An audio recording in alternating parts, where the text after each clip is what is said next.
What's up, guys? Ruben the Taylor from MouthGuard Out Podcast. Guess what? We have another special guest. But before we get started, I say we run the intro and we'll go from there. Talk to you guys soon. Peace. Step into the ring, yeah, we taught that fight life. Yeah. MouthGuard Out Podcast where we shine that bright light. Ruben the Taylor is do it up so clean. MMA fighters, every champ on the scene.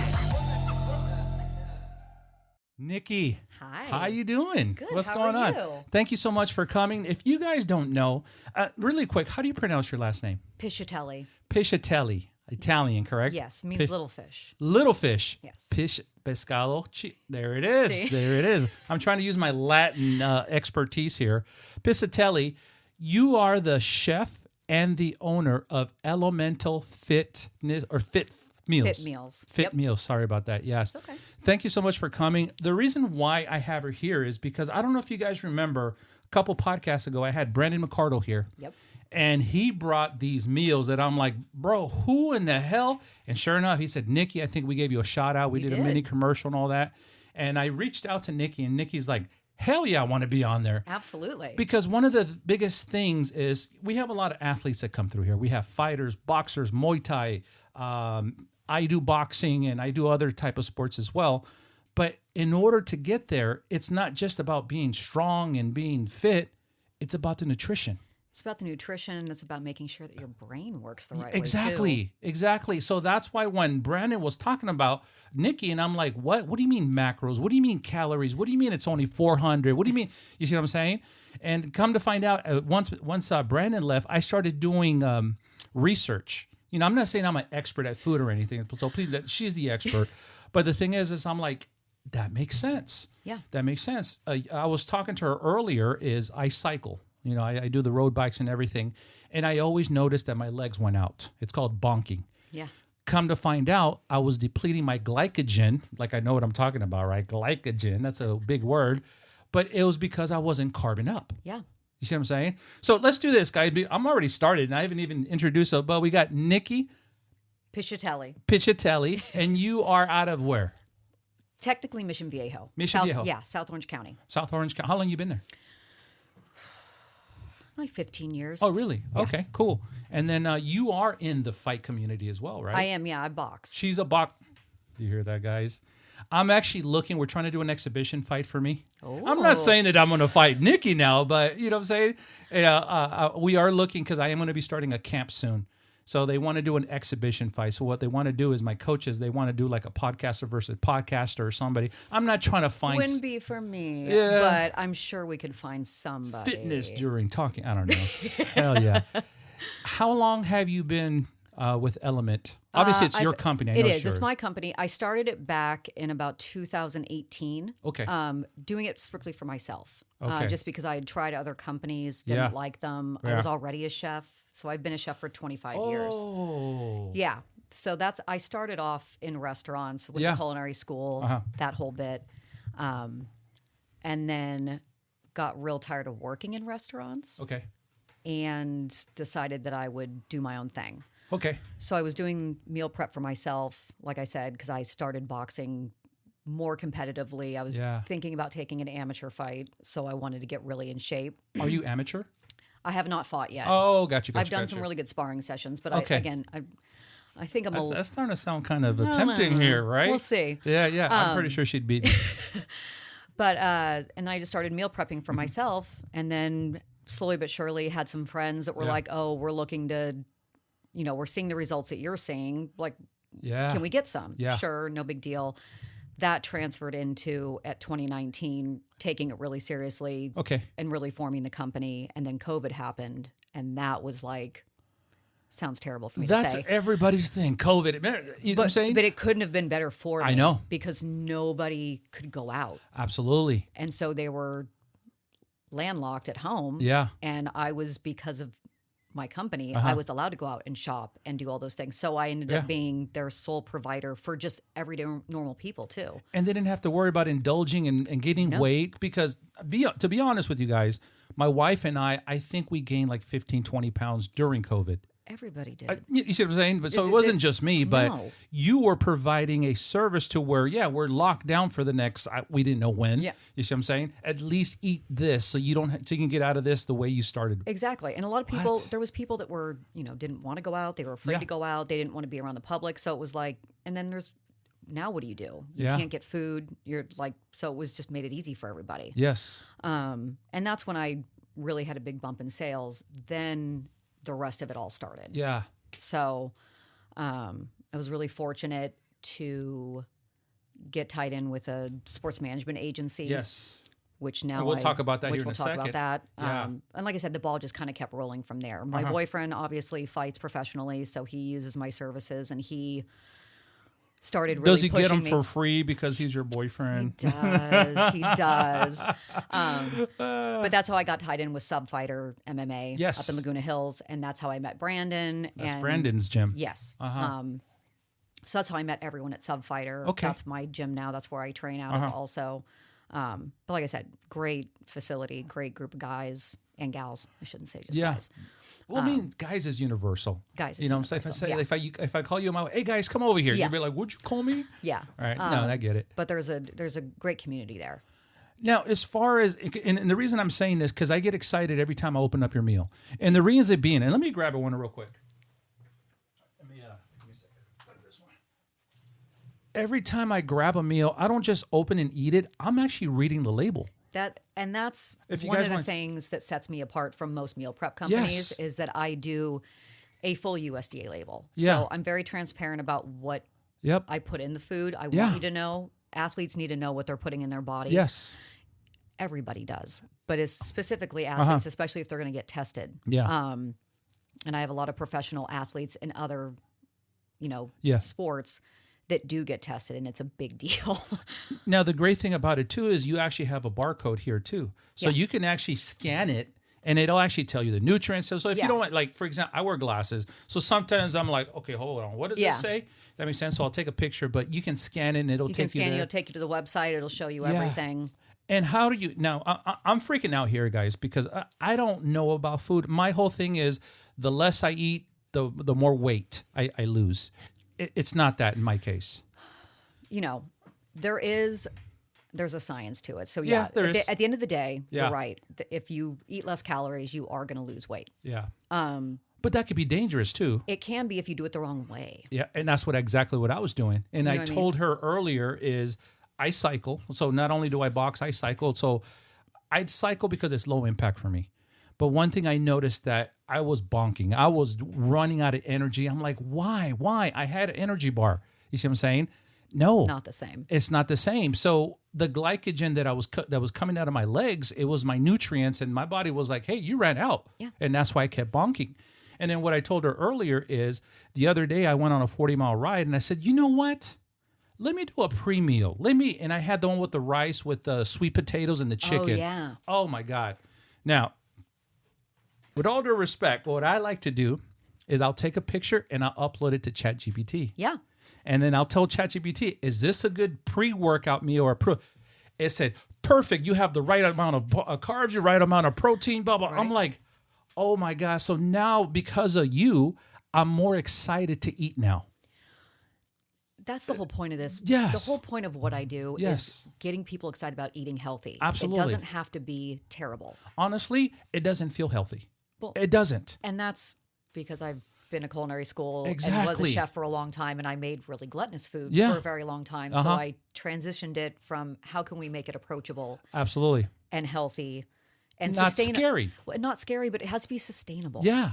And Otherwise, people don't stick with it. the reason I say scary, guys, and I'm sorry for not using the right words. No, but- Again, rice. Oh, don't eat rice. That's bad for you. It turns into sugar, blah, blah, blah. But the thing is, I'm burning that. Yes, You see, and correct me if I'm wrong. you are correct. This is why when I go box, I'll have one of your meals. When I go cycle, I'll have one of your meals. And I'm like, I feel great after this. Once again, I'm not saying that because she's here. It's true.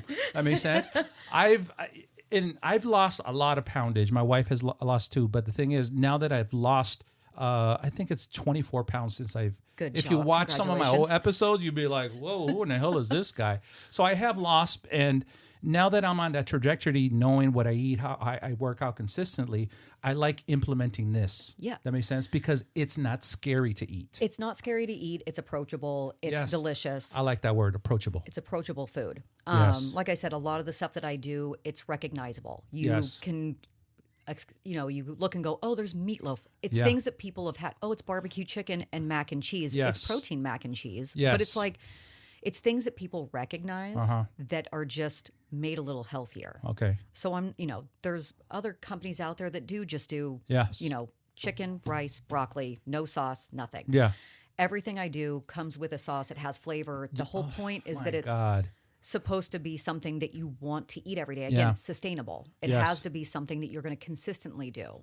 My favorite, and this is the first time I ever tried Greek yogurt, but it was the rice with the Greek yogurt, or it was the chicken with Greek yogurt. The chicken with The Greek chicken. yogurt. Oh my God! I'm like, Greek yogurt. Who puts yogurt in chicken? It's an excellent marinade. Oh my God! So guys, what I'm going to be doing, guys, and I'm going to be scrolling your information here, and I'm going to put absolutely. I'm going to put your website. I'm going to put links to everything. I know you gave me a promo code, and I will be putting that promo code on here, Yeah. guys. If you guys want to check her out, go on her description, and there is going to be a promo code from the show.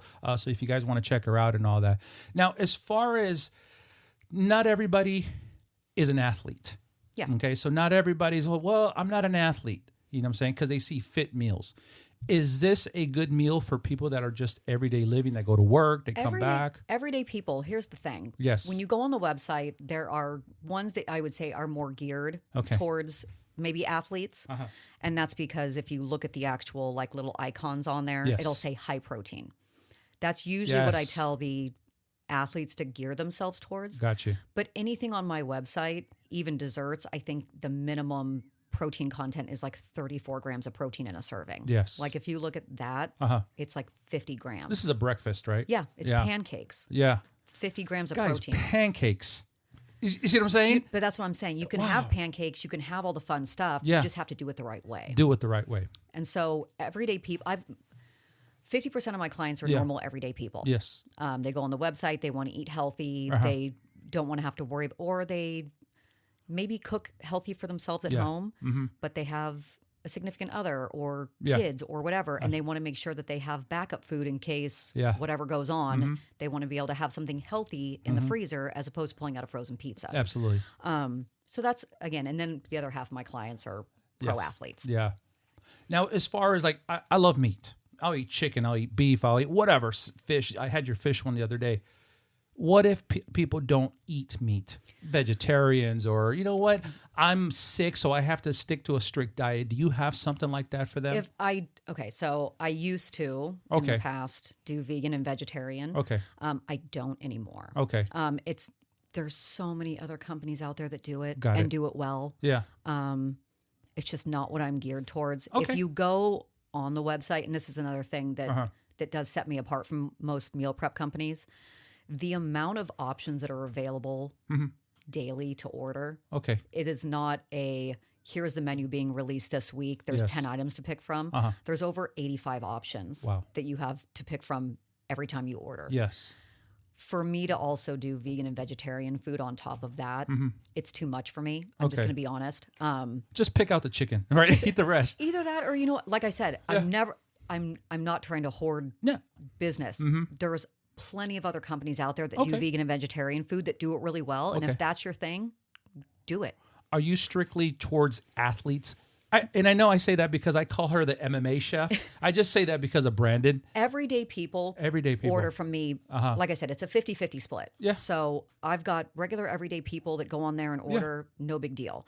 The athletes that I really do feed, when I work with MMA fighters, boxers, most of those guys order the regular size meals because they're not ever trying to bulk. It's very rare that they're trying to go up in weight. Yes. Usually when they're ordering from me, it's because they're trying to cut weight. Got you. So they'll order the regular size meals. That feels weird. That sounds weird. I'm trying to cut weight, but I'm going to eat. Yeah. Right? And if you don't mind, you said your boyfriend's name is Jeff? Yes. You had said the other day he was in a training camp, And he didn't even have to cut weight. He didn't have at the to at most all. 2 pounds. 2 pounds probably. Wow. Yeah. And because he was on your meals. Yeah. And same thing with Brandon McCardle. He had said, hey, I didn't even have to cut weight. No. What the hell? That doesn't make sense. You see what I'm saying? I'm listening to my mom in the background. Don't eat those pancakes. Don't eat this. no. Don't eat rice. What makes it even more confusing is that watching. That's what it is confusing. It is confusing. Yeah. Making it, it's not about what you're eating. It's Yeah. it's the quantity. Yeah. When they're in camp. Gotcha. So they can still have all those things. Eventually the meals will get smaller. So Yeah. yes, they can have pancakes, but they're going to have 2 instead of 3 in a box. Yes. It's going to start decreasing in size as they're getting further along in the camp so that they are cutting the Yes. weight. They can't continue to eat the same amount of calories and expect to lose the weight, even though they're working out 6 hours a day, which is why Yeah. they still need to be fueling their body. I'm going to have to play this episode and repeat because I am learning so much on here. Sorry to interrupt, No, but you're fine. when I look at her meals, if you guys ever open up, if you guys order, and again, I mean, look at the size of the box. I'm pretty sure this is what the regular size box you have. It is. When you look at it, you're like, oh, shoot, that's a lot of food. But I scarf it down, and the thing is, I don't feel full. I don't do a crash. I don't do anything. No, it's a good amount size of food. Like it's a normal. I would have to say there are some women that order that will split some of them into two. You know what I mean? Yeah. Well, I'm going off of me being 225 pounds. Yeah. Come on now. Swole. We're going to box. So, I mean, it does kind of depend. Yeah. But for the most part, I really do try to portion everything. Good. Most of the time, what people find is that if they're getting some of the meals, and I think I did bring another one with me today, it's got 71 grams of protein in one meal. Got it. For some people, it is you physically just get full because protein just takes longer to break down. Yes. So you will feel full, even though it's really not a ton of food. It's just higher in protein. Yes. So sometimes people will split it into 2 meals when they're like, okay, I'm feeling satiated because it's a lot of protein. Yeah. Now, as far as fuel, Yes. I mean, let's say, for example, in February, we're doing 100-mile on my bike. Yes. So we're going all the way to Palm Springs. We're going to do I don't know what they call it, a marathon, whatever, on our bikes. Yeah, on a bike, I don't know what it's called, but that's a very far distance. Yeah, it's a very hard. I know my legs are not going to be talking to me for at least 2 weeks. Yeah, I wouldn't. But I know when I go there, you see what I'm saying? Yeah. Because I know it works, guys. Once again, I'm not saying this because she's here. I've tried it. I've looked up the research. I've chat GPT. Well, no, and that's the thing is that like Yeah. people have this misconception Yes. that carbs are the devil. Yes. If you are a completely sedentary vegetable that never moves, Of course. sure, Yeah. then yes, I wouldn't suggest eating a bunch of carbs. Hence why I gained 20 pounds during COVID. But you know what I mean? Yeah. But now you're going to cycle 100 miles Yes. and think that your body's going to do. Where are they going to pull the energy? Where's Yeah. your body pulling the energy Out from? of my hair. I don't know. Do you know what I mean? Like you can only pull so much from your body. And that's where I was ignorant. You know, I would ride, I would box fasted, and then I would wonder, oh my God, why am I? Why do I feel faint? Why am I sore? Why do I have inflammation? Why do I have, you see what I'm saying? Yeah. And it's the reverse of that. And again, thanks to Brandon McCardle for introducing me to her, but I learned a lot from Brandon. And obviously now that I have the source here, I'm picking your brain. So this is going to be a 10-hour episode, guys. So if you guys want, hell yeah. Now, as far as I see you're branded, I love the way you're branded. She walked in, she pulled up in the van. And if you don't mind, I can get a picture of that. I want to post that on there. She is branded because the thing is, I want people to support you, and that's the reason why I'm here. I want people to look at this and say, all right, let me go on our website. The same way Brandon gave me a referral toward you, I want that to happen as well. That'd be amazing. Hell yeah. Now, you said you were you're still a chef, but I am still a chef. Yeah, you still used to work at a restaurant. I did. Did So, you go to culinary school? I did. Oh, are you serious? Yeah, I went to culinary school. God, I'm going to date myself. Back in 1999 I'll to 2000. I'll bleep this out. Yeah, 99, 2000. Really? Yeah, Up in the LA area? Pasadena. Pasadena. Back when it was California School of Culinary Arts. Okay. Le Cordon Bleu. Le Cordon Bleu. Yeah. It was.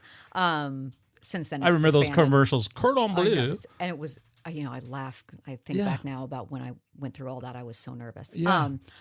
But yeah, so I graduated from there, worked all the way through when I was in school. And then progressively just kept advancing in my career. Yeah. So I was very fortunate. I was a very, very fortunate. Yeah, absolutely. Well, especially now, all the stuff you did in the last episode, we had a MMA kid. He's a interviewer. He started when he was 17. Now he's well known everywhere. There's a fight. Boom, he's right there. We got to start somewhere. You do. You have to start somewhere. And I had, back at that time, there wasn't a lot of women in culinary. I mean, it was very rare. So the class size was 1,500, and I think there was that many. And I think there was 10 of us total. 10 ladies. Yeah.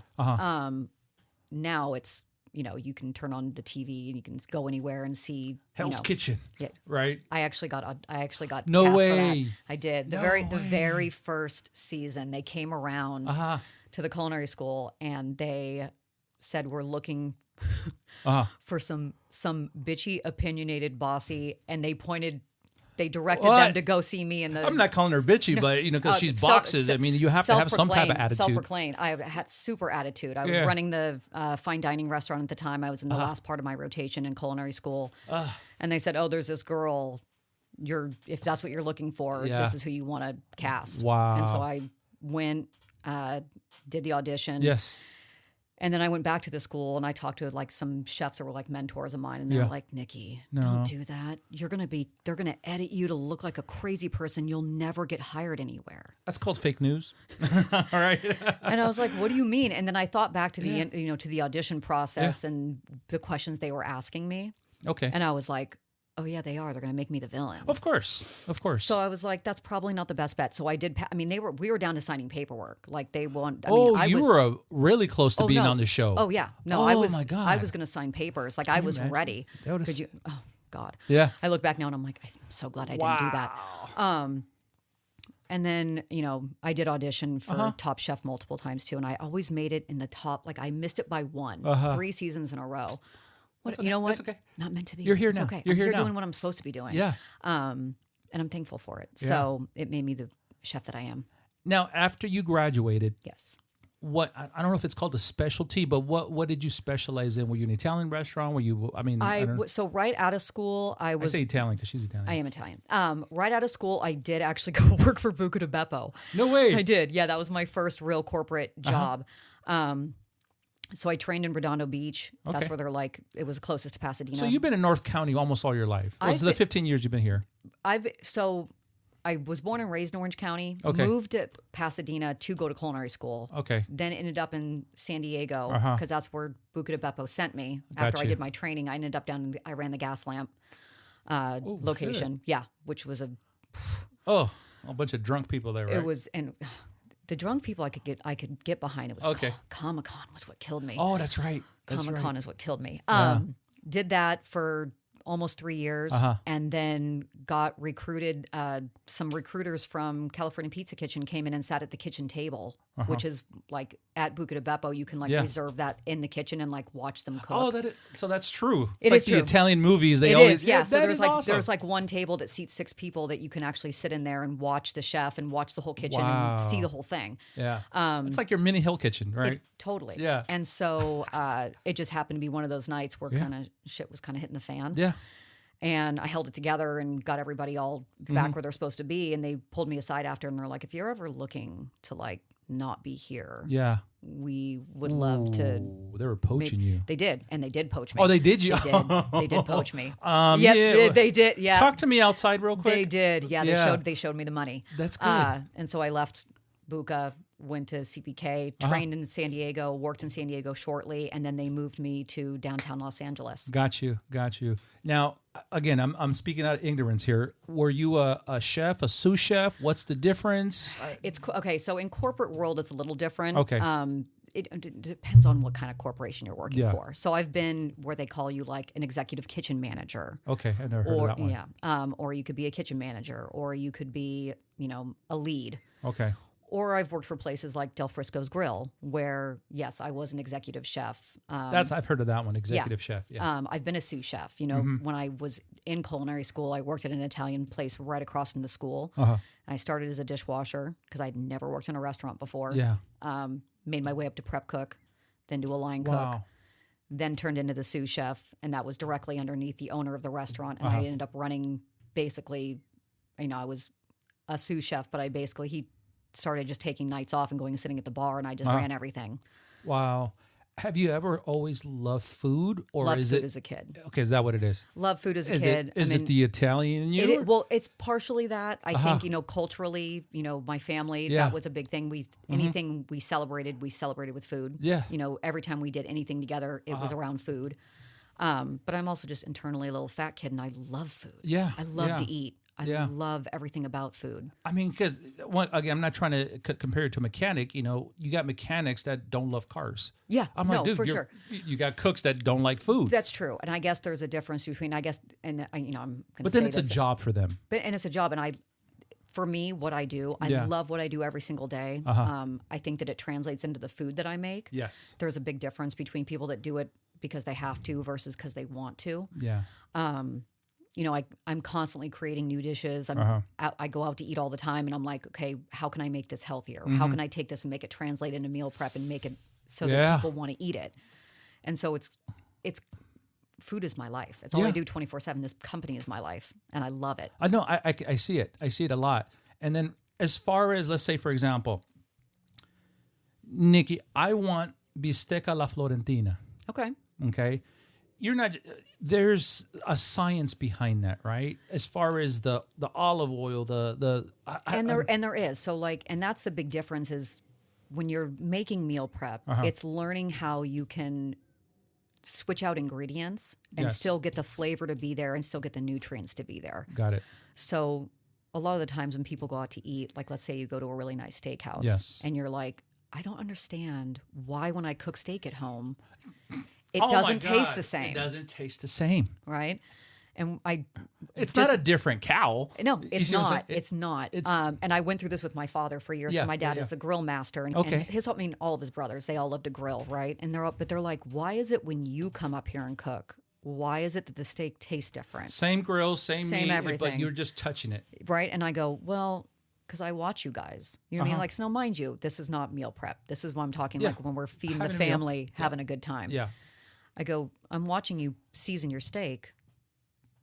Sad. Really? And they're like, what do you mean? We put salt and pepper on it. I go, not enough. Not enough. And they go, what do you mean? And I go, when you think it's absurd, Keep going. keep going. Keep going. What's your favorite salt? Himalayan? I just do a straight kosher salt. Kosher. Kosher salt, straight up. It's what I've used for years and years and years. There's all different kinds of salt. Yeah. I get it. For me, just making sure that you're getting the appropriate amount of salt, especially if you're an athlete, that you're eating enough salt.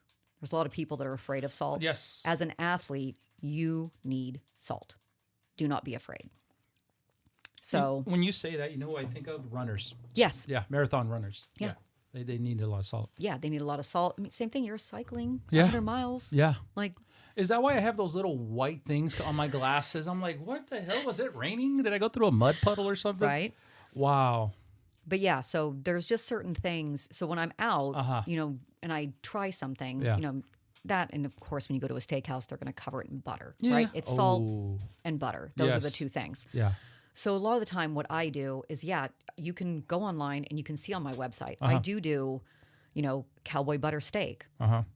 It's a grilled steak, and it has cowboy butter on it. It just doesn't have a pound of butter on it. Yeah.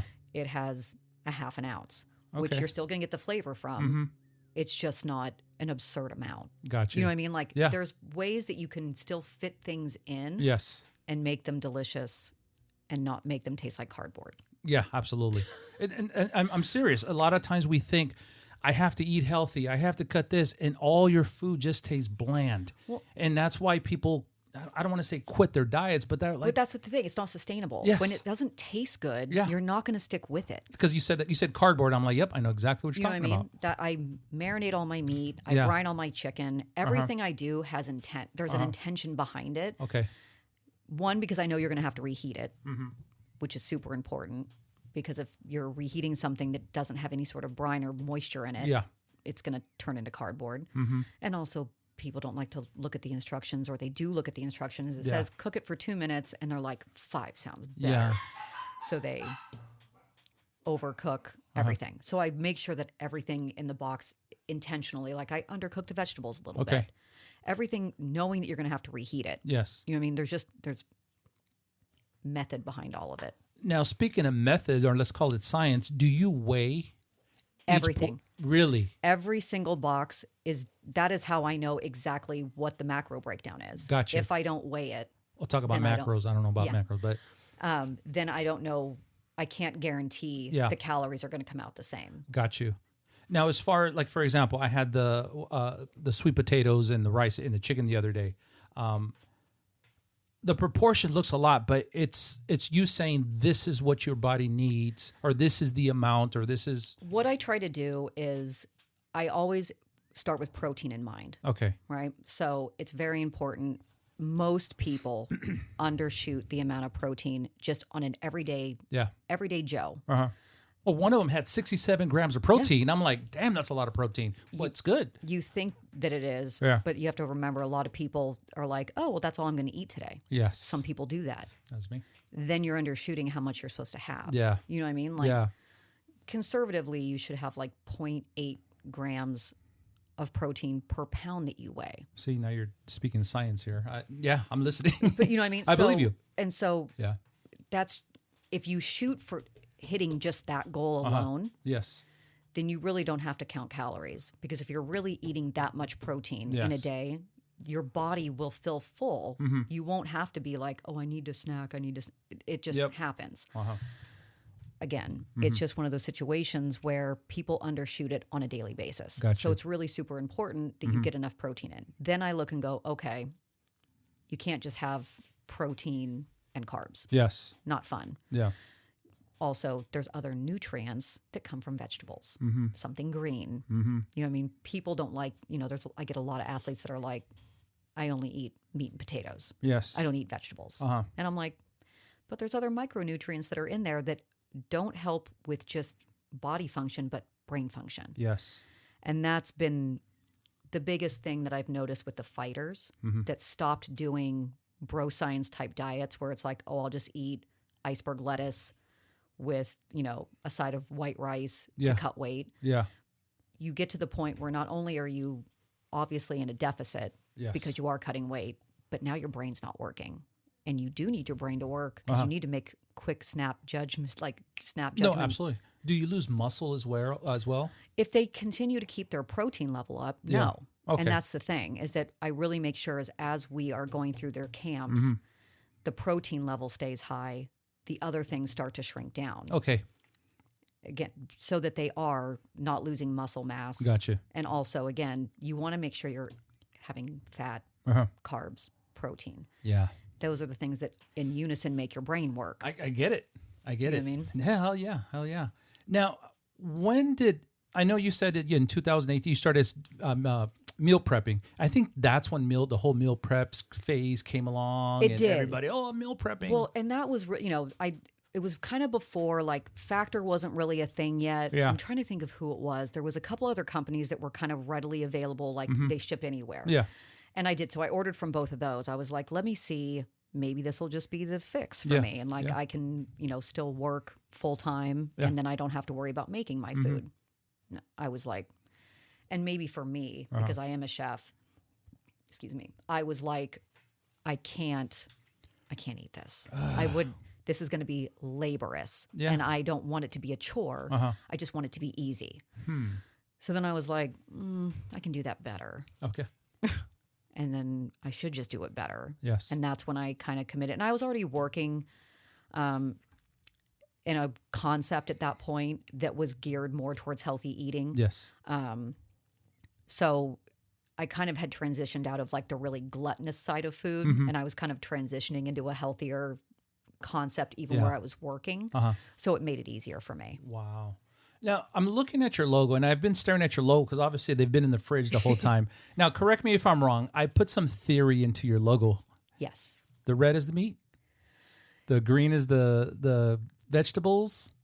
In theory, yeah. Okay, so funny. I love her logo, by the way. So initially it started out as I wanted it to be kind of like, basically, like you're going to have to hit all of your groups. The circle of food no, that's a triangle. My bad. I got my shapes wrong. That whole pyramids. The pyramid. The pyramids in the trash. That's been debunked many times. But no, I think initially, I wanted it to just be something that kind of felt down to earth. Got you. Which is like the elements. And also approachable elements are what make up your body, minerals, all that. So it kind of just transitioned from there. Got it.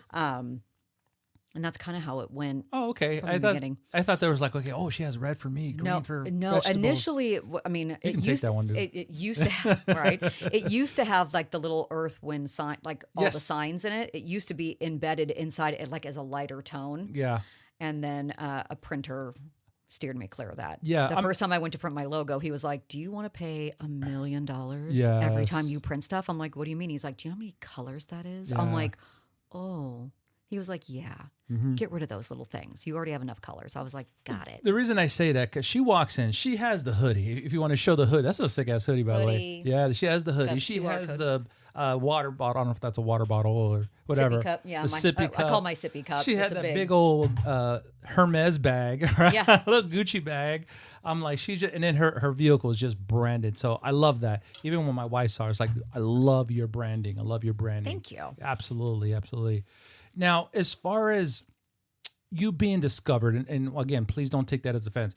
You being discovered because now you're doing a lot of athletes. It's not just MMA. You're doing. Can you give me a little bit more information about that? So I'm gonna have to say it. Shout out to my brother. He Absolutely. Introduced and me. if you don't have to say names, you don't. Have. Oh, like he knows who he is.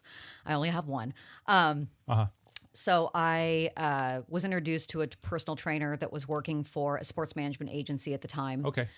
They were looking to feed their NFL combine athletes. Okay. So these are athletes that are currently coming out of college. Okay. They are signed by this sports management agency, and then they're going to go to be drafted in the NFL. Okay.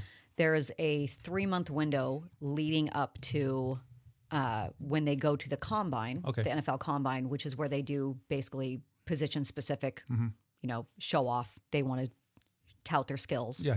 And then when all the teams are there and they can scout them and kind of see, what the deal is.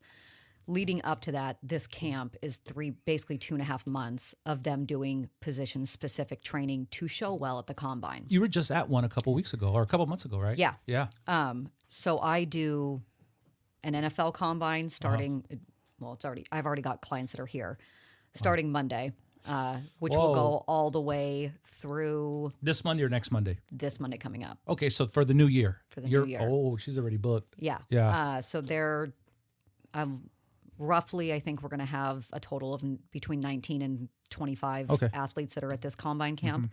That'll run through the end of March. Okay. And then right at the beginning of April, the NBA combine starts. And so then I'll start working with NBA. Same sports management agency, just a different brand, a different. Was that the pinnacle of Elemental? I would have to say that, yeah. I mean, they're my number one best client. Yeah, of course. From working with them, I also now work with the Clippers G League team. So I do all of their home games. I feed some of their players that are on the team. Wow. I've been introduced to a ton of people. I did private chefing over the summer for two NBA players. Okay. So I went to their house every day and made them breakfast, lunch, dinner. Can somebody, I don't want to say hire, but contract you for that? Yeah. Like if I had this huge event, Nicci, come on, please. Yeah. I mean, I do catering, so that's what, Oh. Yeah. Really? So that's what, so for it's going to be scrolling right so here. for the combine camp that I do, Monday through Friday, I do hot food for all the players. Okay. And the entire office, so it's a buffet setup every day. They also get box meals from me that are macro specific to each individual player. I keep wanting to talk about macro. We'll talk about macros. it. Yeah. So when they get to the camp, they have their blood taken. It tells them what nutrients they need, what micronutrients. I know exactly what you're talking about. Okay. What they're allergic to, what they can't. Oh, yeah. I know exactly what you're talking about. Like there's even some guys that like they really struggle with processing like pea protein or something. So it dials it down and tells me exactly what they can. If they're zinc deficient, then I can make sure that what meals they're getting have extra zinc in them. All that kind of stuff. So each player gets 2 meals a day from me, 6 days a week. And each meal is different calories, different macros, for each individual player. So they all get individual everything. It seems like I'm getting frustrated because you just stack it. I'm like, oh my God. And it's just, I think you said it's you and your mom? I do everything. My mom just delivers for Okay, me. got it. So otherwise, I do all the cooking. And then do you have a kitchen or? I do, yeah. I've got some shared space that I work out of. Okay. So I don't have my own independent kitchen yet. Okay. I'm working on that. Yeah. But yeah. Wow. So how long does it take? Okay, here's an example. I'm going on your website. Bloop. I want this meal, this meal, this meal, this meal. I have a subscription. Okay. 2 different ways you can do it off the website. Please explain. Okay. So you can go on the website and order a la carte, meaning pick out exactly what you want based off of, you click on it. It's going to pull up the nutritional facts. It'll give you a description. Yes. All the cute pictures that I take. Or you can sign up for a subscription, meaning you go in, you say, I want 15 meals a week. Okay. The minimum for a subscription is 5 meals a week.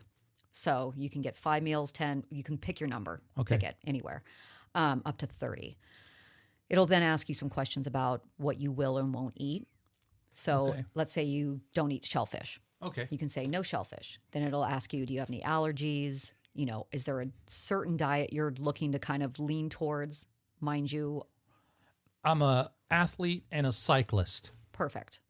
You can put that in the notes. And then you can also say, I need to know how spicy you like your food. Got it. No spices. No spice? Yeah, I'm Mexican, and everybody's like, you don't eat spices? I'm like, no, dude, I don't eat spices. So then you would say... No tapatio. You would say no spice. Got it. Then, based off those preferences, the subscription, I pick the meals out based off of those answers that you gave me in that form. Okay.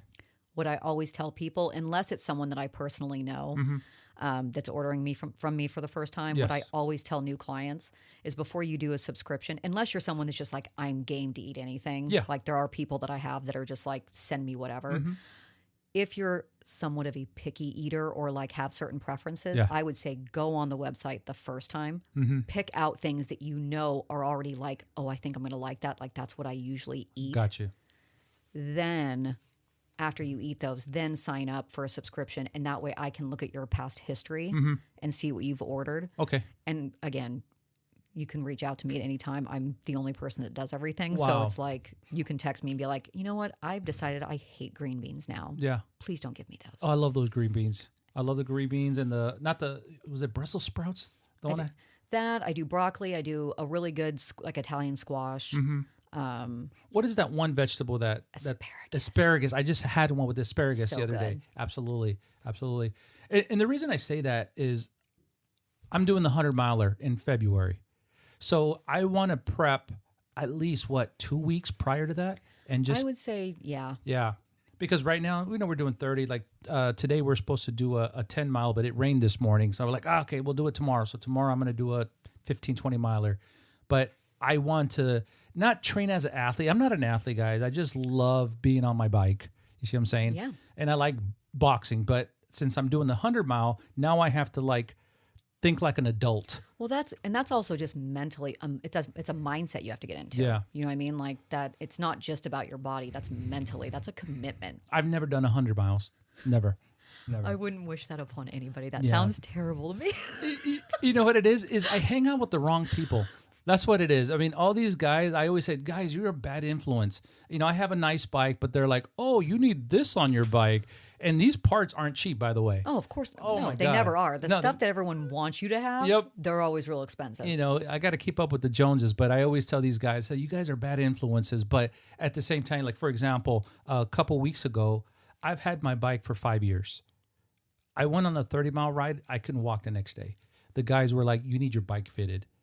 What do you mean my bike fitted? What are you talking about? I've been riding this bike forever. Sure enough, I took it to the bike place.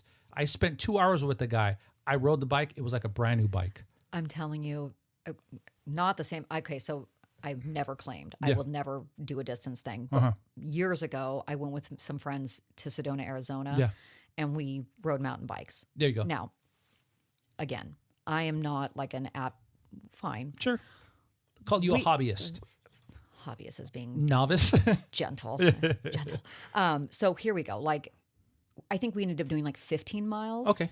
So we do the whole thing. Now, mind you, I'm wearing like what I'm wearing today. I've got like leggings on, running shoes, sweatshirt. Yeah. We're out. The weather's nice. I'm thinking whatever. We get back and I feel like I've been beaten to a bloody pulp. Yep. And everybody else in the group is like, Blah, blah, blah, blah, blah. where are your riding shorts? Yeah. I'm like, I'm sorry, what? Yeah. They're like the padded shorts. Yep. I'm like, why did nobody thought to mention that? No shit, right? When I had my leggings on, no I one know. said, hey, where's your padding? Yeah. No. It's always after. Yeah, It's always after. So then I was like, oh, you know you're not what? wearing cleats? Yeah. You should be wearing cleats. Well, thanks for freaking telling me. Thanks for the heads up. Yeah. So that was my last Wow. stint on Yeah. any sort of bike, really for distance. I mean, I'll pedal around, but Yeah. like, no, I'm not doing that. Not to get really graphic here, but I remember the first time I tried those padded shorts on. So I'm riding, I get a rash. Yeah, And I'm like, what the hell? You're riding with a big pad. rightfully so. Did you take your underwear off? I go, was I supposed to? He goes, yeah, you're not supposed to ride with underwear. I'm like, what? But that's all the stuff that no one tells you Yes, ahead of time. after. They wait until after and they're like, Yep. oh, do you look uncomfortable? Yeah. Oh, here, by the way, Yeah. nugget of information. Yep. And I'm Yep. like, no, And thank sure you. enough, I looked it up. You're not supposed to wear underwear with those padded. I'm Again, thanks, friends, for Yeah, letting me know ahead of absolutely. time. But this was a long time ago, but well worth it. And that's what I'm doing now is I'm using you as a bad influence to eat better so I can conform. But that's what That's it's it. supposed to be. Bad influence, guys. Super That's bad it. influence. Yes, man. Yes. Well, again, thank you so much for coming. I've learned a lot, but my biggest thing, the only reason I told her to drive all the way down here is because I want to learn about macros. Because I hear macronutrients, I count my macros and blah, blah. Is that the same thing as calories? I don't know. I'm going to let you take over on macros. It's not. Okay, so for the everyday person, Yes. you know what I mean? I'm 225, so let's just use my weight as an example. For the everyday person, I'll be totally honest. Yeah. As long as if you want to lose weight, you be in a calorie deficit. Got If you you. want to maintain. If you want to gain weight, you want to eat in a surplus. Okay. End of story. When you start getting into performance base, or if you're looking for body recomposition, Got you. that's when macros start to become more important. Okay. I always just tell people, if you don't know, just stick with even if you go on the website. Okay. I have a macro calculator on there for you that you can plug in your information and it'll Okay. tell you. Same thing with basically a basic metabolic rate, like what your body as a normal person. Man, it sucks being an athlete.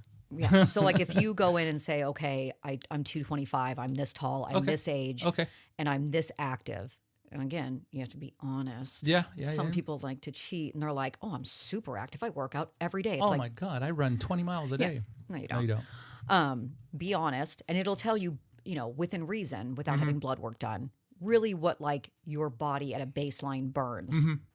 just to kind of sustain. Got you. And that's how you kind of know where you want your calories to be. Okay. If you are looking to achieve a certain goal, Mm-hmm. that's when macros become more fine-tuned and more dialed. Macronutrients are just fat, protein, carbs. Okay. Those are the three things that make up calories. Got it. Depending on how much of each thing, each macronutrient, that's what creates the calorie count. So it's under the calorie. It So is. it's not just about dropping your calories. You got to look at your macro depending on what you want to do. Yeah. So like for every gram of protein, Got it. it's 4 grams, 1 gram of protein is 4 calories, Yes. right? Same thing with carbs. Okay. And then for fat, it's 9 calories. So if you think like when you look at the breakdown on this, Okay. you know what I mean? That's how you can look and go, okay, if I'm like trying- counting on my fingers. Like, okay. What, so what- like, let's say you're trying to do what a lot of people do, which Yeah. is stay in a calorie deficit, Yes. but still get your macronutrient as far as protein goes. Got you, yeah. Right. So that's why that's why I start building all of my boxes and all my recipes based around protein, Got it. because that way the calorie count is going to stay low while getting the amount of protein you need. Got it. That's where I start by building my recipes there so that you're getting the proper amount of protein. Then the other two things fill in. And again, that's based off of Yeah. I'm having fun. I'm having whether fun. you, Yeah. if you're looking for, carbs Yes. are a quick burn for the most part. There's Gotcha. different levels of them, right? There's a fast carb and like a slow carb. Sweet potatoes are a slow carb. Potatoes, white rice, quick carb, meaning if you eat it, you'll see instant results within an hour. I told you the cycling. Yeah. I saw that. Yeah. Okay. If you're looking for something that's more a sustainable burn, you can do oats, Yeah. which is still a carb, but it's a slower release. It depends on what you're using it for. So, like if you're looking to, in the morning, fill your time, fill your day up Yeah. slowly because you don't want to eat again until noon because you're trying to be in a deficit. You would eat a really good, I think I brought some with me actually, protein overnight oats, right? I think the one I brought you is like 290 calories, but there's 43 grams of protein in it. Got you. What's a rolled oat? Because I've seen that before. Okay, so rolled is just, it's the way that the oat is actually prepared, Oh, got it. like harvested. So there's like a steel cut or there's rolled. Rolled is when it's pressed out of the germ. Oh, I thought it was a So different it's type. flat. No. Oh, okay. Oats are oats. They're just the way that they're actually like harvested Wait. that makes it different. If you were to tell me to eat rolled or regular oats, what would you say for what I do? Oats are oats. Doesn't matter. Just you're gonna burn it anyway. You're going to burn it the same. Yeah. There's no, there's, again, people are like, oh, the less, rolled oats are the most processed Really? oat. So like when you get a steel cut oat, it's less processed. There's more like germ rolled that's still oats. on it, right? It's fine. Like, oats are oats. Yeah, like yeah, again, like they're splitting hairs. There's a difference between eating a processed oat or processed bread. Those are two different things. Yes. Yes. What's that word that's in some breads or some carbs? I forgot what it's called. Is it refined? Yeah. Okay. So like refined flour, refined sugar, those things, again, when you take an oat or you take flour, right? Like let's say you take wheat Yeah. and you mill it, right? And you grind it and grind it and grind it. Yes. And then you grind it some more and then you sift it. You're taking all the protein out of it. You're taking all the good stuff out of it. Oh. That's why a lot of places you'll see like where they say they stone mill it, where it's like not a very super, again, it's like whole wheat, right? A lot of people are like, oh, the texture's weird. Is it used as a filler too sometimes? Sometimes. Yeah, right? Yeah. Yeah. So again, it's, I'm not a big fan of using overly processed anything. Got it. It's just not, because again, you're stripping all the nutrients Absolutely. out of it. I get You know it. what I mean? When you strip it and strip it and strip it and refine it and refine it and refine it. Now, again, I get it. You can make the most money off of it that way. Exactly. I think that's what it is. At Yeah. the end of the day, it's all about volume. Of course it is. Yeah. And You know what I mean? But that's why it's important to eat, if you're going to eat grains, Yes. eat whole grain. whole grain. There's more nutrients in it. There's the same amount of carbs for the most part. You know what I mean? There's not a big difference in the carb load. There's a difference in the nutrients. And again, it's not just about fueling your body. It's about fueling your brain. That's it. That's it. And that's why I felt foggy. That's why I felt like I was going to pass out. Yeah. Because That's also because if you're just not eating carbs fuel your brain. Oh my God. See? You got to have some. I know. Again, it goes back to your mom yelling at you, don't eat this, don't have that. You know, see what I'm saying? Well, and I mean, not to be weird, it's everywhere. You know Yeah, what I it mean? is. Like It is. it's everywhere. There's always some, it's the keto diet, it's the this diet, it's fine if you I shouldn't say it's fine. You're looking to drop a quick 10 because you've got to go somewhere. Yeah. You've got a wedding to go to, whatever. Yeah. Sure. Cut everything out, just eat meat for 2 weeks. You'll lose the weight. But it's because you're cutting yourself. It's because you're eating so much less calories. Because Yeah. you're eating a lot of protein and getting full. That's just how it is. But it's not sustainable. Yeah. You can't. Exactly. Thank you. You That's can't what I'm live saying. that way. Yeah. You know what I mean? It's a fake weight loss, It's- for loss of better words. Yeah. Okay. I mean, it's a quick. You can do it as a reboot and then slowly transition carbs back in, so you don't just blow up like a balloon again. Yeah. But why do that? How about you just eat normally? Yeah. And I eat think just a little less of it. I believe it. And that's one of the, once again, correct me if I'm wrong, that's one of the reasons why a lot of people fail on diets. Because they do this, they see the results, and then next you know, they're even bigger than what they were before. Because it's not sustainable. For me, it's all about sustainability, right? What can you maintain? I'm getting frustrated, but I'm learning. I'm like, You know what I mean? my Well- God, well, 'cause everybody lied to me. It's not even, no, I know and again, it's also just, where we are with our information and technology that's now available to us. You know what I mean? And sports medicine and all of that. I mean, right now, they're talking about the food pyramid. Yeah. That's been debunked. You know what I mean? No, you don't need to have 11 servings of grains a day. Yeah. You can easily get enough servings from 4. Yes. You know what I mean? Like, but they prioritized things weirdly. I get it. Yeah. Whatever. The more we learn, the better we become, and it's a learning curve. So we're working in that direction. Got you. Now let's get off of food real quick. Yes. I fast. Yes. Okay. So what do you think of people that fast to lose weight? I don't fast to lose weight. I fast for inflammation and other health benefits. Look, you know what? I'm never going to say if it works for you. Yeah. It works for you. Stick with it. Mm-hmm. You know what I mean? Don't do it because someone else tells you to do it. If you have to listen to your body, if you don't feel good. A doctor told me. Yep. Okay, then that's fine. Different. I talk more about like when you go online and you look on, know, whatever social media and they're like, you know what works for me? Oh, it's yeah, like, influencers, okay, right? Right. And it's like, okay, shut up. You know what I mean? Like you have to, and again, great. You hear about something new and you want to try it, try it. I'm never going to knock anything that anyone's doing. Yes. If you're trying to stay healthy and you're doing it in with the mindset of being healthy, Yes. go for it. Gotcha. But sometimes it doesn't work for certain people. Yeah. For me, fasting doesn't work. You know what I mean? Like I turn into a hangry bear and I get angry at everybody. Yeah. I need my brain to work and I need to be able to eat. I'm not saying I need to eat a ton of food a day, but there's times where I'm like, I have to be on point all the time. I'm making decisions. I'm running around. I'm running a business. I'm cooking for a lot of people, and it's in people that rely on me to fuel their body. Absolutely. If I'm not in the right state of mind, Yeah. it doesn't do anybody any good. Yeah. So, but again, to each their own. I'm never going to tell somebody to not do something that makes them feel good. Yeah.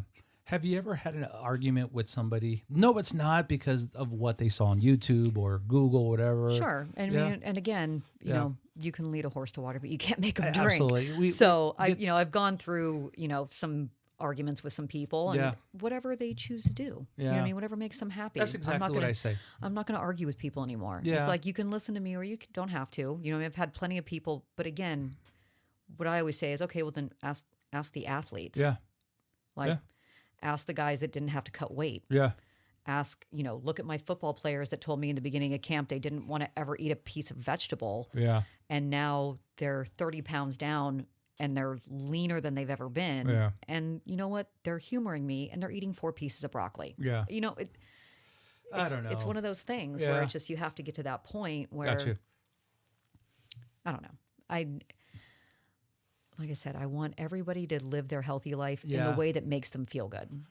If that means that you don't want to eat any broccoli, then don't or do. I'm a very stressful person. I was in the Marine Corps for 15 years. I've ran my business. So I don't know, for some reason, I always run to stress. I don't know why. Today, I was stressed out. I had to go to the doctor's appointment. I had to go see my lawyer. I had to go blah, blah, blah. I have to be back by 3 because we know we're going to record. What do you recommend for me? Let me rephrase that. Is there a stress reliever food that I can eat between time where I can say, you know what?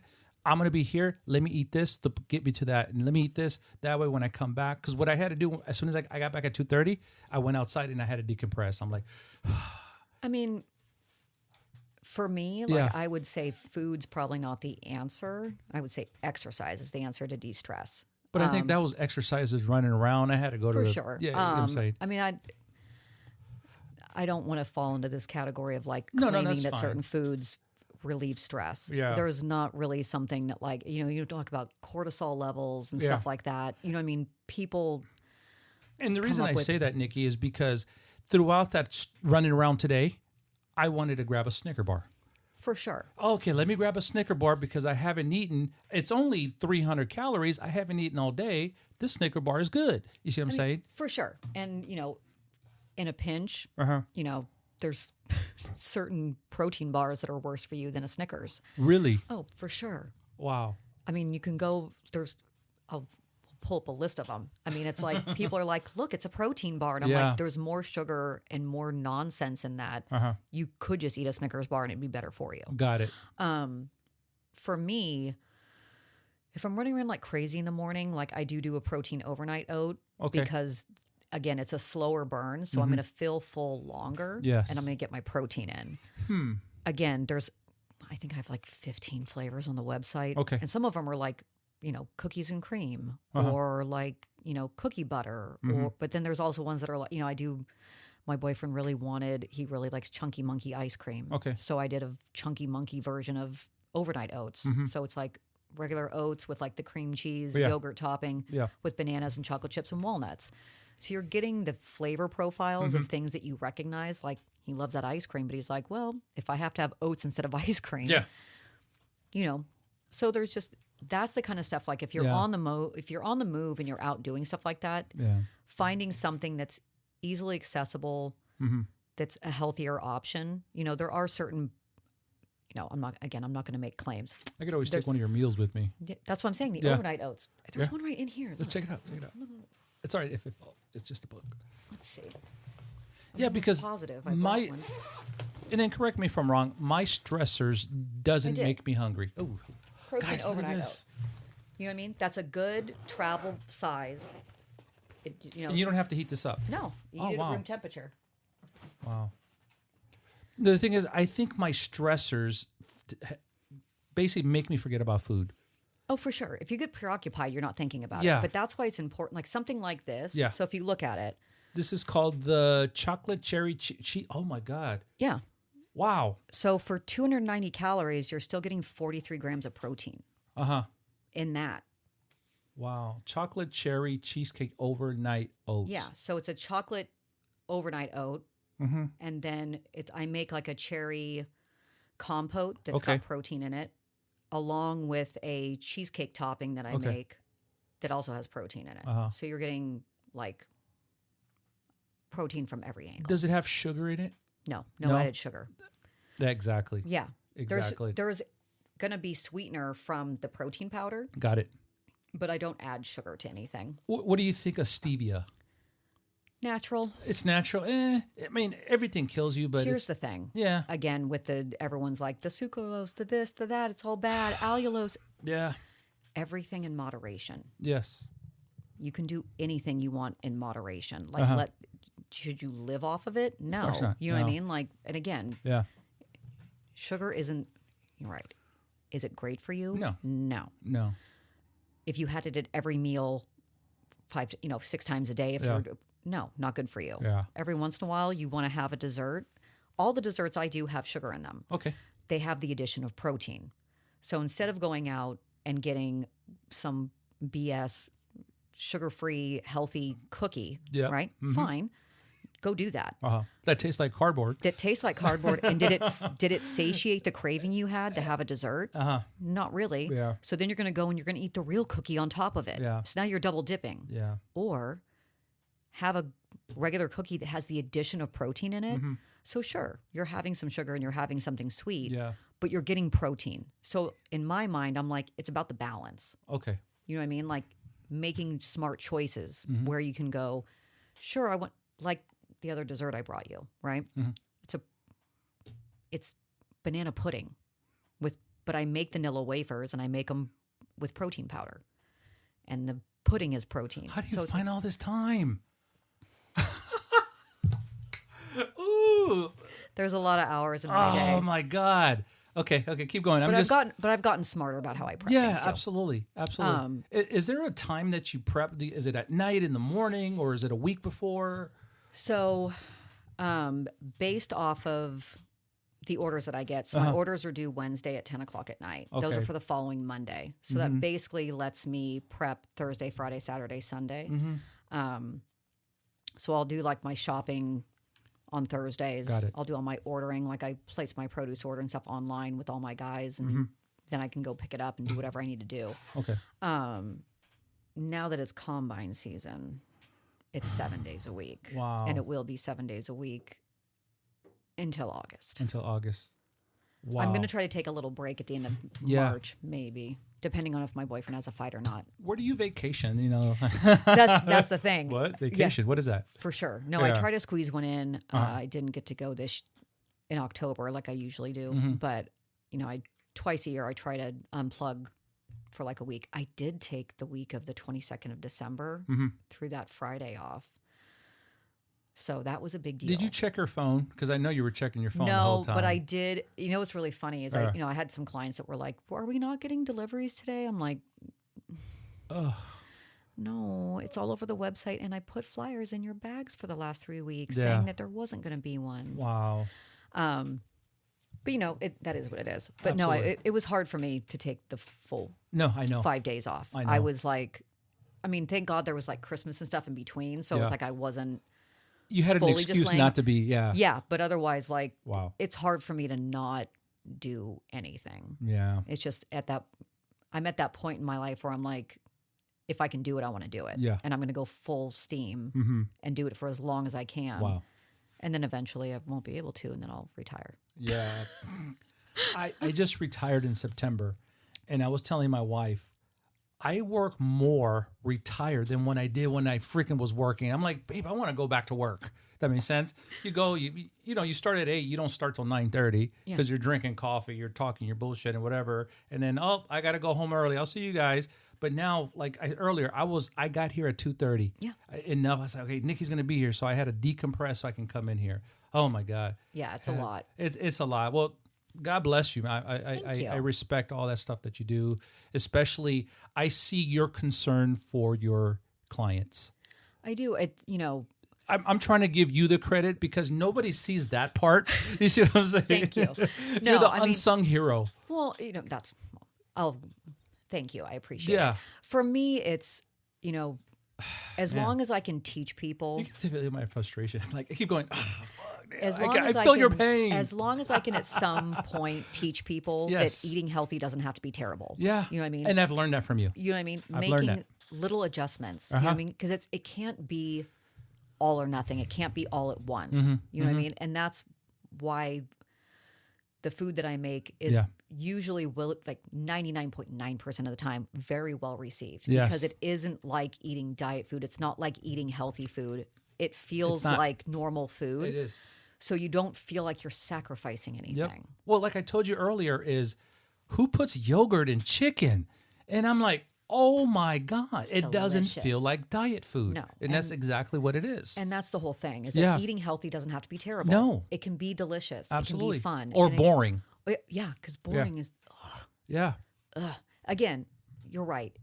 I have plenty of athletes that eat very, very plain. They're like, this is what I like. I do this, this, and this. Yeah. Right? Fine. If that's where you want to be, you want to be. Most people are not geared that way. They want to have variety. They want to have, bold flavors.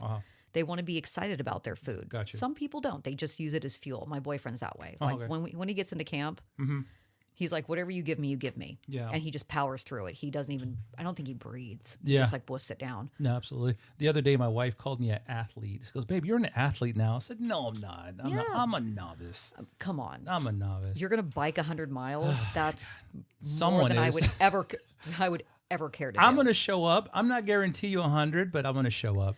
But that, again, Yeah. when you're like, oh, I do 40 miles. Yeah.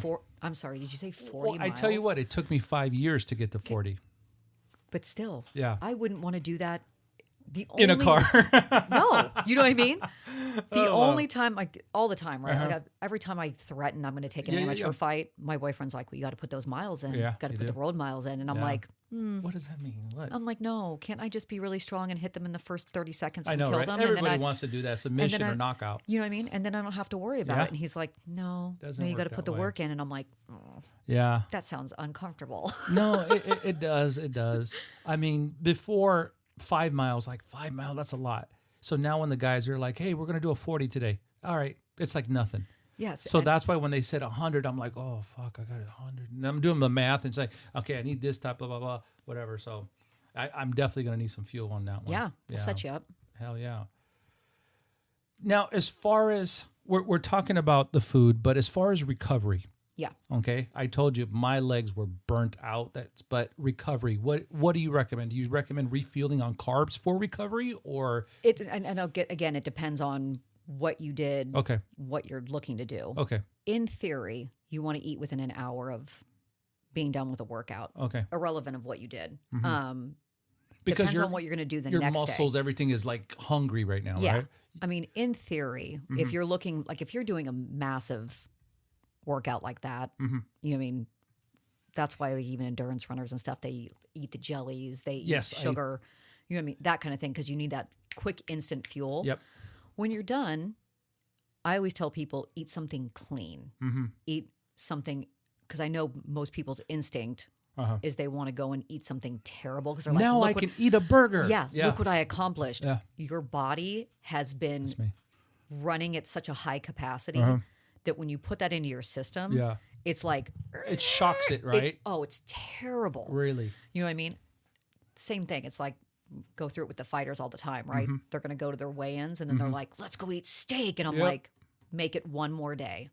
Today should be the day that we're doing carb loading before the fight with some protein. After the fight, you can eat a steak. But right now, let's stay focused on what you're trying to do and the goals that you're trying to achieve. Yeah. When you're done with your cycling, it's not that you can't have anything. Stay away from greasy food. Yes. When your body is depleted like that, it's going to be depleted. Trust me. Yeah. Your body just like doesn't know what to do with it. Yeah. You know what I I mean? felt it. Hell yeah. Now, let me ask you this real quick. Again, I'm going back to my site because I'm mentally preparing myself for February.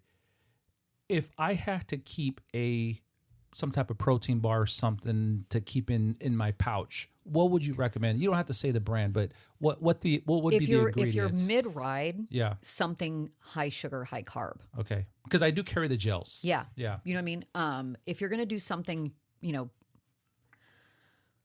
I would just say anything with over 20 grams of protein in it. 20 and more. What about potassium? Potassium's great. Salt level, obviously. Yeah. Even magnesium, zinc. Those are the ones that get overlooked a lot. But potassium's great for cramping and stuff like that. Yes. You know what I mean? You know what I saw the other day, I read the other day? Mustard. Yeah. It helps for cramps. Yeah. So I'm like, what? I heard ketchup too. Ketchup is more sugar-based. Yes, exactly. But as far as cramping, like muscle recovery, dark cherries, which is wine. Okay. Another really good one, not for cramping, but just for good recovery. Asparagus is good. Really? Asparagus is good if you've been drinking. It's a good hangover cure. Really? Yeah, the nutrients from it are good. Well, I'm going to try that tonight. Right? But no, there's certain things that, if you're looking for it, but again, if you're doing the bike ride and you're looking for, rather than eating a protein bar, I would say eat some peanut butter and a banana. Yes. It's cleaner. Yes. You know what I mean? Like, and you're getting protein and fat from the peanut butter, and then you're getting your sugar carb from the banana, and you're getting your potassium. You're getting all the things that you need. You're putting it together. You know what I mean? I got you. Rather than eating something processed. Again, those are great in a pinch, whatever. Yeah. But like if you can do something that acts just like a protein bar that's more natural and more clean. But that's not going to be my breakfast because my I don't want to say fear, but my fruition right now is what am I going to eat that morning of? That right there. That's it. Yeah. Eat that. I'm getting the answers. Yeah. Eat that. What you want is something that's a carb. Yeah. Right? But it's oats. So it's a slower carb, which means it's it's going to burn slow out of your system. So it's going to give you longer sustained energy. You said the rice is a fast burner. Yeah. That's something that's like you eat it within an hour. Yes. You can tell the difference. I'm going on a 40 tomorrow. Okay. I could throw some rice. What about sweet potatoes? Because I love your sweet potatoes. Sweet potatoes are good, but that's a slower complex carb. It's a slower carb. It breaks down slower. Wow. That's more of a nighttime carb. Okay. Sweet potatoes are better. For recovery? I would say recovery. Okay. Yeah. If you're going to eat carbs at night, I would say do something like a slow burning carb, like a sweet potato. Wow. Because it's not going to give you instant energy. It's more sustained. Wow. Where do you see Elemental? And I don't know. You said you're going to retire, but you didn't say soon. I mean, not soon, no. Yeah. What I do, I love so much. Yeah. So, I don't see it anywhere but getting just bigger. You know what I mean? I'm very, very fortunate to be, I keep getting introduced to other teams and other professionals in general. So the branding is just, like I said, the brand's just growing.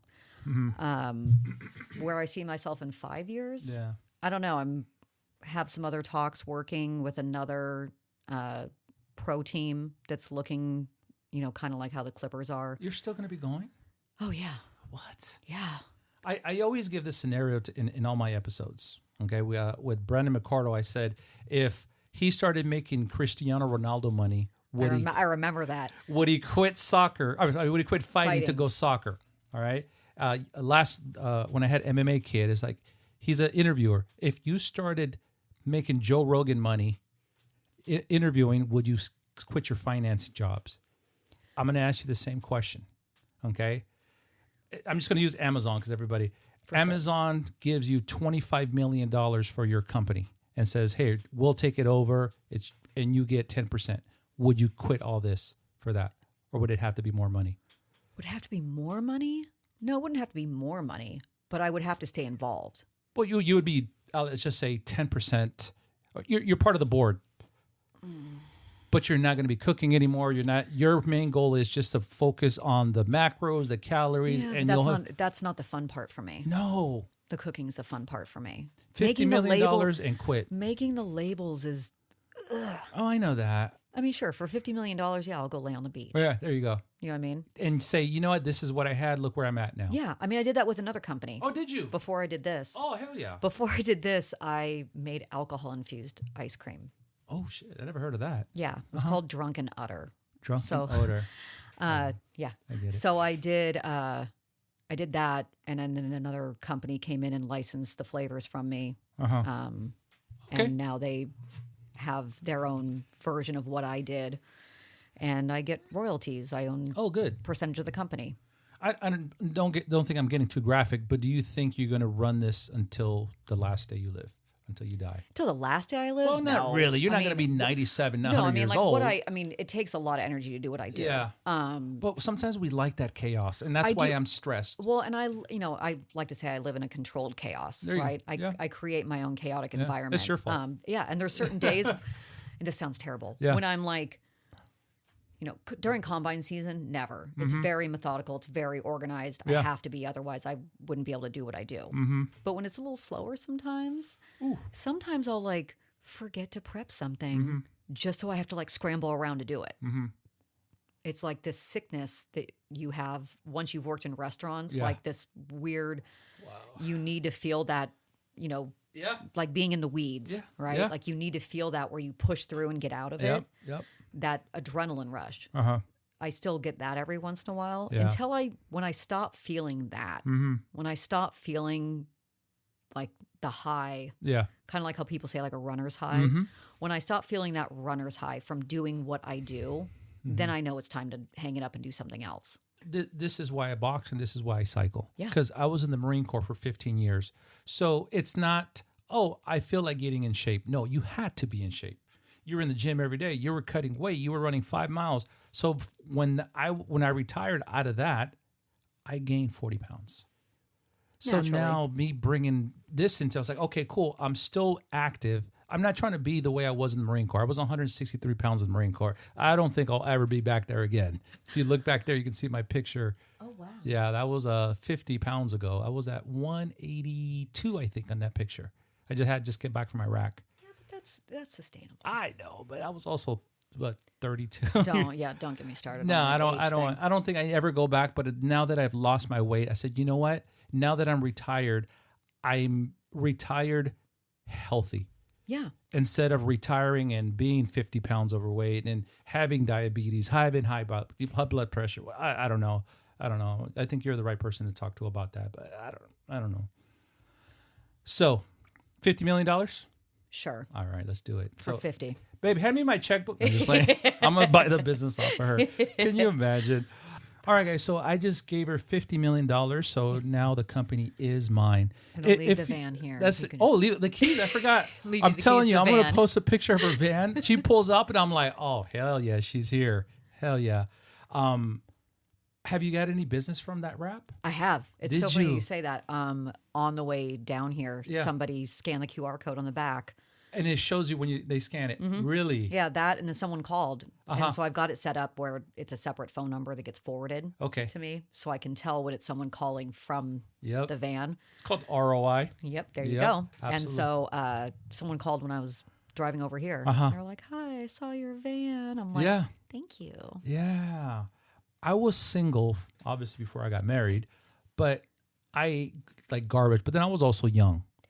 Everything gets erased when you're young. Yeah, when you're in college, top ramen, blah, blah, blah. Yeah, you can live off of the worst food. Yeah. And still, I didn't start seeing that as me. I was a crazy athlete all the way until my 20s. Oh, cool. And so I was just like, I can eat anything and do anything I want. And now I look back and I go, God, I wonder what my performance would have been like if I would have, because that wasn't a thing back then. It wasn't really talked about. It was like, yeah. And I'm like, God, I wonder what I could have done, because I was already really good. Like I could have been, wow. And this is what, in your teens? All the way from very young until I was in my early 20s. I played softball really competitively. Oh, really? Wow. Did you ever go to the World Series? I don't know. We did nationals and stuff like that. Yeah, I didn't play in college because I didn't go to college. Went to culinary school. Yeah. But yeah, no, we played very competitively. We played the Chinese Taipei Olympic team one year. What position were you? I was a catcher. You're a really? Go figure. Go figure. Yeah. Bossy, so you know bossy. the signs and all that, right? Yeah. Really? Now let's get out. Since I'm intrigued about softball, what's the whole purpose of throwing it underhand, the pitcher? It's actually a more natural motion than throwing overhand. So that's just because under just goes straight. Where if you throw overhand, it tends to. That's all different. That comes down to like how your wrist and how you stand and how you bring your arm through. But can you throw overhand in softball, or it has to be under? It has to be underhand. It has to be underhand. Yeah, that's the difference between softball and baseball. There's other major differences, but softball is an underhand thrown. Oh, cool. There you go. I guess I'm going to start playing softball. All right. Well, if you don't mind, Nicci, I love this water. And one of the biggest things I always say is Pellegrino sponsored the show. I actually reached out to them and they responded. And that's super cool. Absolutely. Nothing yet. And one of the things they wrote back is, thank you. We forwarded it to our marketing department. I like that. And what I did is I did a compilation of all the episodes and I submitted it. And so they're like, oh, thank you. We will submit it to our marketing department. So, hey, you never know. You never know. I might get sponsored one day. But until then, sponsor the show, Pellegrino. Yeah, right. So what I like to do is I like to give a toast. Since you're Italian, salud. Salud. Salud. Thank you so much. I love this water. It is good water. Now, what do you think? Now, let's get away from elemental. What do you think of water? Is Pellegrino good? Does Nicci approve drinking Pellegrino, or are you just doing it for the show? Before a workout? Sponsor the show, guys. Right. Before a workout, I would say don't do anything carbonated. Okay. That's just me, though. Okay. I know what it's very rare that I drink anything carbonated when I'm working. Just the amount of sweat. Yeah. I want to replenish. So I'm a big fan of electrolytes. Yes. In my water and stuff like that when I'm working, because if I'm sweating that much, you want to replenish your salt levels and your electrolyte levels. What if you don't have electrolytes? Can you use salt? Yeah, like a pinch of Himalayan salt, whatever. Yes, you can do that. Got you. And I'm talking about that because you are also an athlete. That makes sense. I like this. What I do is I actually mix this with electrolytes and I take this to the gym. I'm not saying it's no.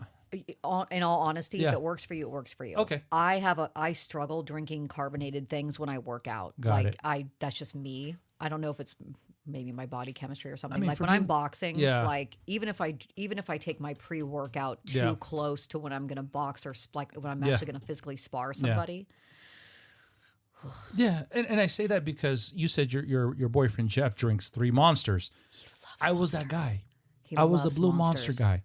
So when I switched out, I'm like, water was boring. So in a sense, it has the Red Bull feel because it's the same size as Red Bull. For sure. And the carbonation, I guess it's a placebo in my head saying, okay, you're drinking a Monster, you're drinking a Red Bull. Yeah. You see what I'm saying? That's why I put the electrolytes in there. I hear you. I mean, if it works, like I said, if it works for you, it works for you. I was waiting for her to yell at me and say, no, stop drinking that. That's bad for you. I very rarely drink carbonated anything. Really? I am like a water, iced tea. But this is girl. Italian. It is. Like I said, I don't crave it. Oh, Okay. Like I maybe have a soda once every 6 months. Yeah. Maybe. I don't like soda anymore. You know what I mean? Yeah. But like, and it has to be like, it's a very specific craving when I do get it. It has to be from McDonald's. It has to be Coke. Yes. It's And like the French fries from McDonald's. Yeah, you know what I mean? Like once every 6 months, I'll be like, I need a soda, and I'll do it. You know what I mean? Like it's, again, But it has to be fountain from it has to be McDonald's. fountain. Yep. Because again, my boyfriend also drinks soda, specifically Coke and Coke Zero. Wow. And he drinks it out of the can. And the other day, I was like, oh, you know what? I'll have a little. And I poured it over ice. Yeah. I was like, I can't do this. Yeah. It's like sugary syrup. And he was like, it's delicious. He loves it. I was like, you can have mine. Thank you so much. One thing I noticed, and again, correct me if I'm wrong, now that I've changed the way I eat, my taste buds changed. Yeah. You start craving different things. Yes. Yeah. So I'm not just going crazy. No. We're at a restaurant and they ordered a cake. It was somebody's birthday. Ruby, want a piece of cake? All right, I'll have a piece of cake. I bit into that cake and I'm like, it's like biting into a lemon. I'm like, oh, There's certain things, again, like, everybody's different. Yeah. But, when you start eating cleaner and healthier. Yeah. When And you I'm not do- 100% cleaner. I'm just No, saying I'm a snob or anything. No. But again, it's one of those things where you condition your body Yeah. to not rely on super sweet and super sugary all the time. And then when you have it, it's like, oh my God. Yeah. Like I don't drink very often. It's very rare that I drink. And if you do, And if I do, it is it vino. usually. Okay. But when I do that, like if I have a bottle of wine at home, I have Slim Vine, Okay. which is like a low sugar wine. Okay. It's lower in calories, but there's like very little sugar in it. And then I'll go out and like go with my family or something to have dinner, and I order a regular glass of wine, and I'm like, oh my gosh, it has so much sugar in it. I'm like, immediately it's like, oh, like it makes me like stutter. Yes. And they're like, are you okay? And I'm like, so sweet. And they're like, it's Sauvignon Blanc. What are you talking about? That's not sweet. I'm like, to me it is. Like, because I've been drinking, like, if I drink anything at all, it's this Slim Vine stuff. And it's like that I was doing like hard kombucha So for a second. you're immune to it, for lost by words. Yeah. So it's like I'm conditioned to like not having the sugar in it. And again, I love dessert. I love sweets. I like my sugar in different ways. Okay. So I'm like, I'll just not have the glass of wine so that I can have cake. Creme brulee. Love creme brulee. Do you? I'm not a sugary candy person. Like I don't like, like Jolly Ranchers or No. like I've gummy. never. No, I've never was I that want guy. the most fattening, terrible for you. If I'm going to have a dessert, I want it to be uber rich, chocolatey, velvety, whatever it is. I want richness. I do not crave sugary little chewy candies. Help me out here. There's a dessert. We go to an Italian restaurant, Lucrezia, Okay. and they have it's called caramello, Okay. and it has like a caramel inside, but the outside's a breading. Yes. And then you cut into it, and it's served with bananas on the side. Yes. What is the actual? Let me test your knowledge. For sure. You want like how to make it? No. What is it called? Is it just called caramello? There's different variations of everything. Got it. Basically, it's talking about the filling. Okay. So it's that caramel. Yeah. So it's basically that's like a tartufo Okay. is what that is. What you're describing to me Yes. is what that would be. So in Italian, tartufo is like an outer shell with Tortuga, the turtle. with filling. Got it. So it's not okay. Got you. So a tartufo, it could be a million things. It could be whatever flavor profiles they want to put together. When I worked at an Italian place, it was chocolate with raspberry on the inside. Oh, okay. So Same it thing. varies. They just happen to have it calametto. Yeah. Because every time we go, we're actually going tomorrow for New Year's Eve. Delicious. And then he's like, "Oh, you wanted some caramello?" I'm like, Yes, I do. "Okay, let's just do it." Yeah. But I like creme brulee because it's more egg. Yeah. Some sugars, but it's more egg than anything. So Egg, cream, sugar. cream sugar. If you were to make a dessert, a cheat dessert, what would it be? A cheat dessert. I don't care about calories. I don't care about macros. I don't care about sugar.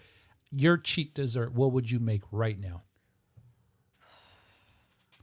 I do love me some tiramisu. I was about to say that. I was about to say tiramisu. Either that or a really disgusting piece of chocolate cake.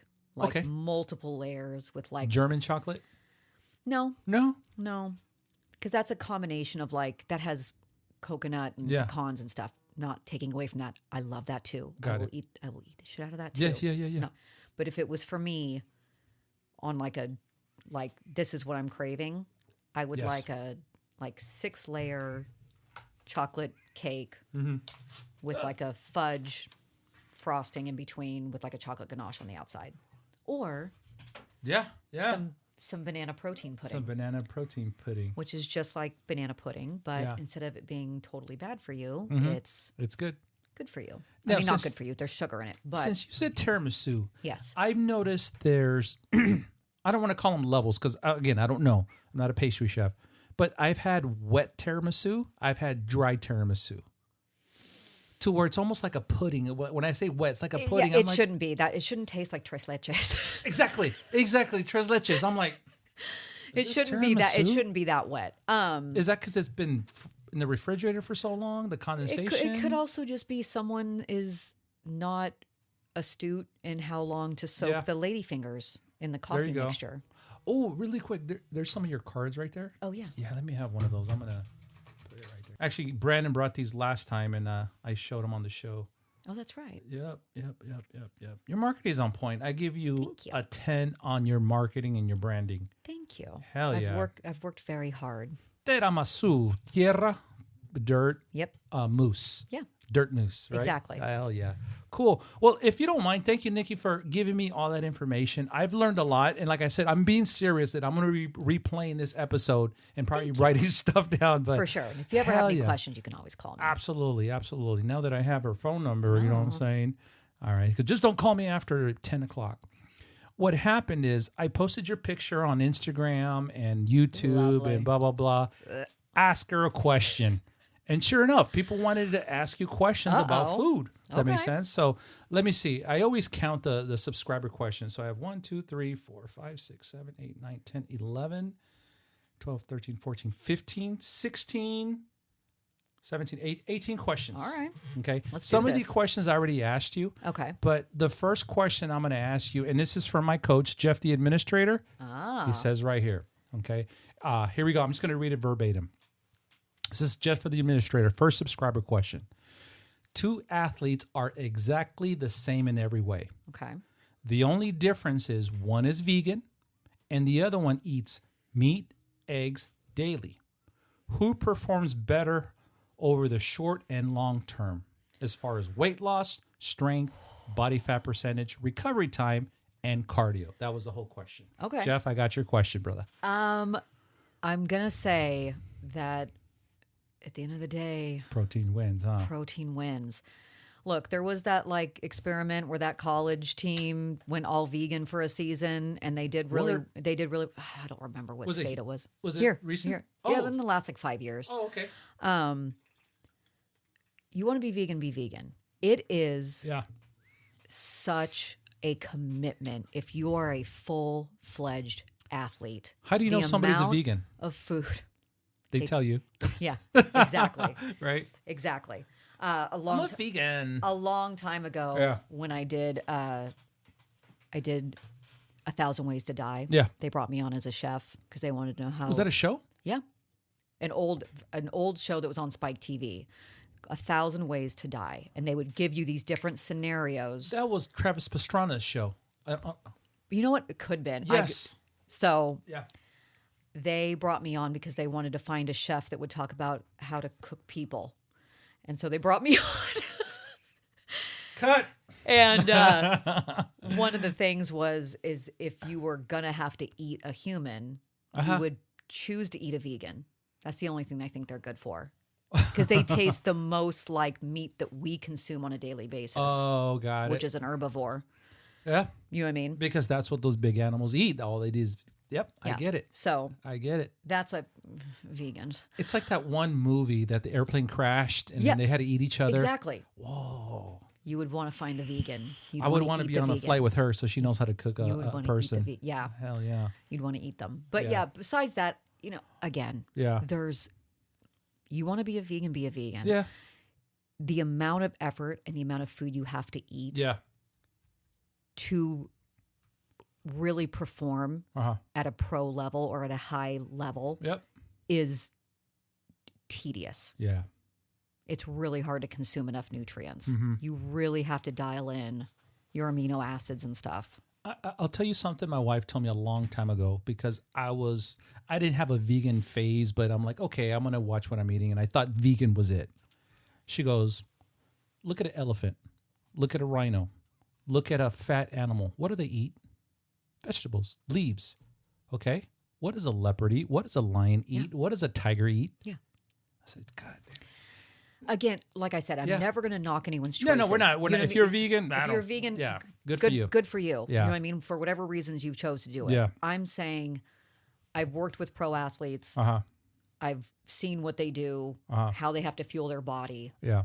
To fuel your body and not eat protein. Yeah. Not get a delivery of protein in a quantity that doesn't kill you.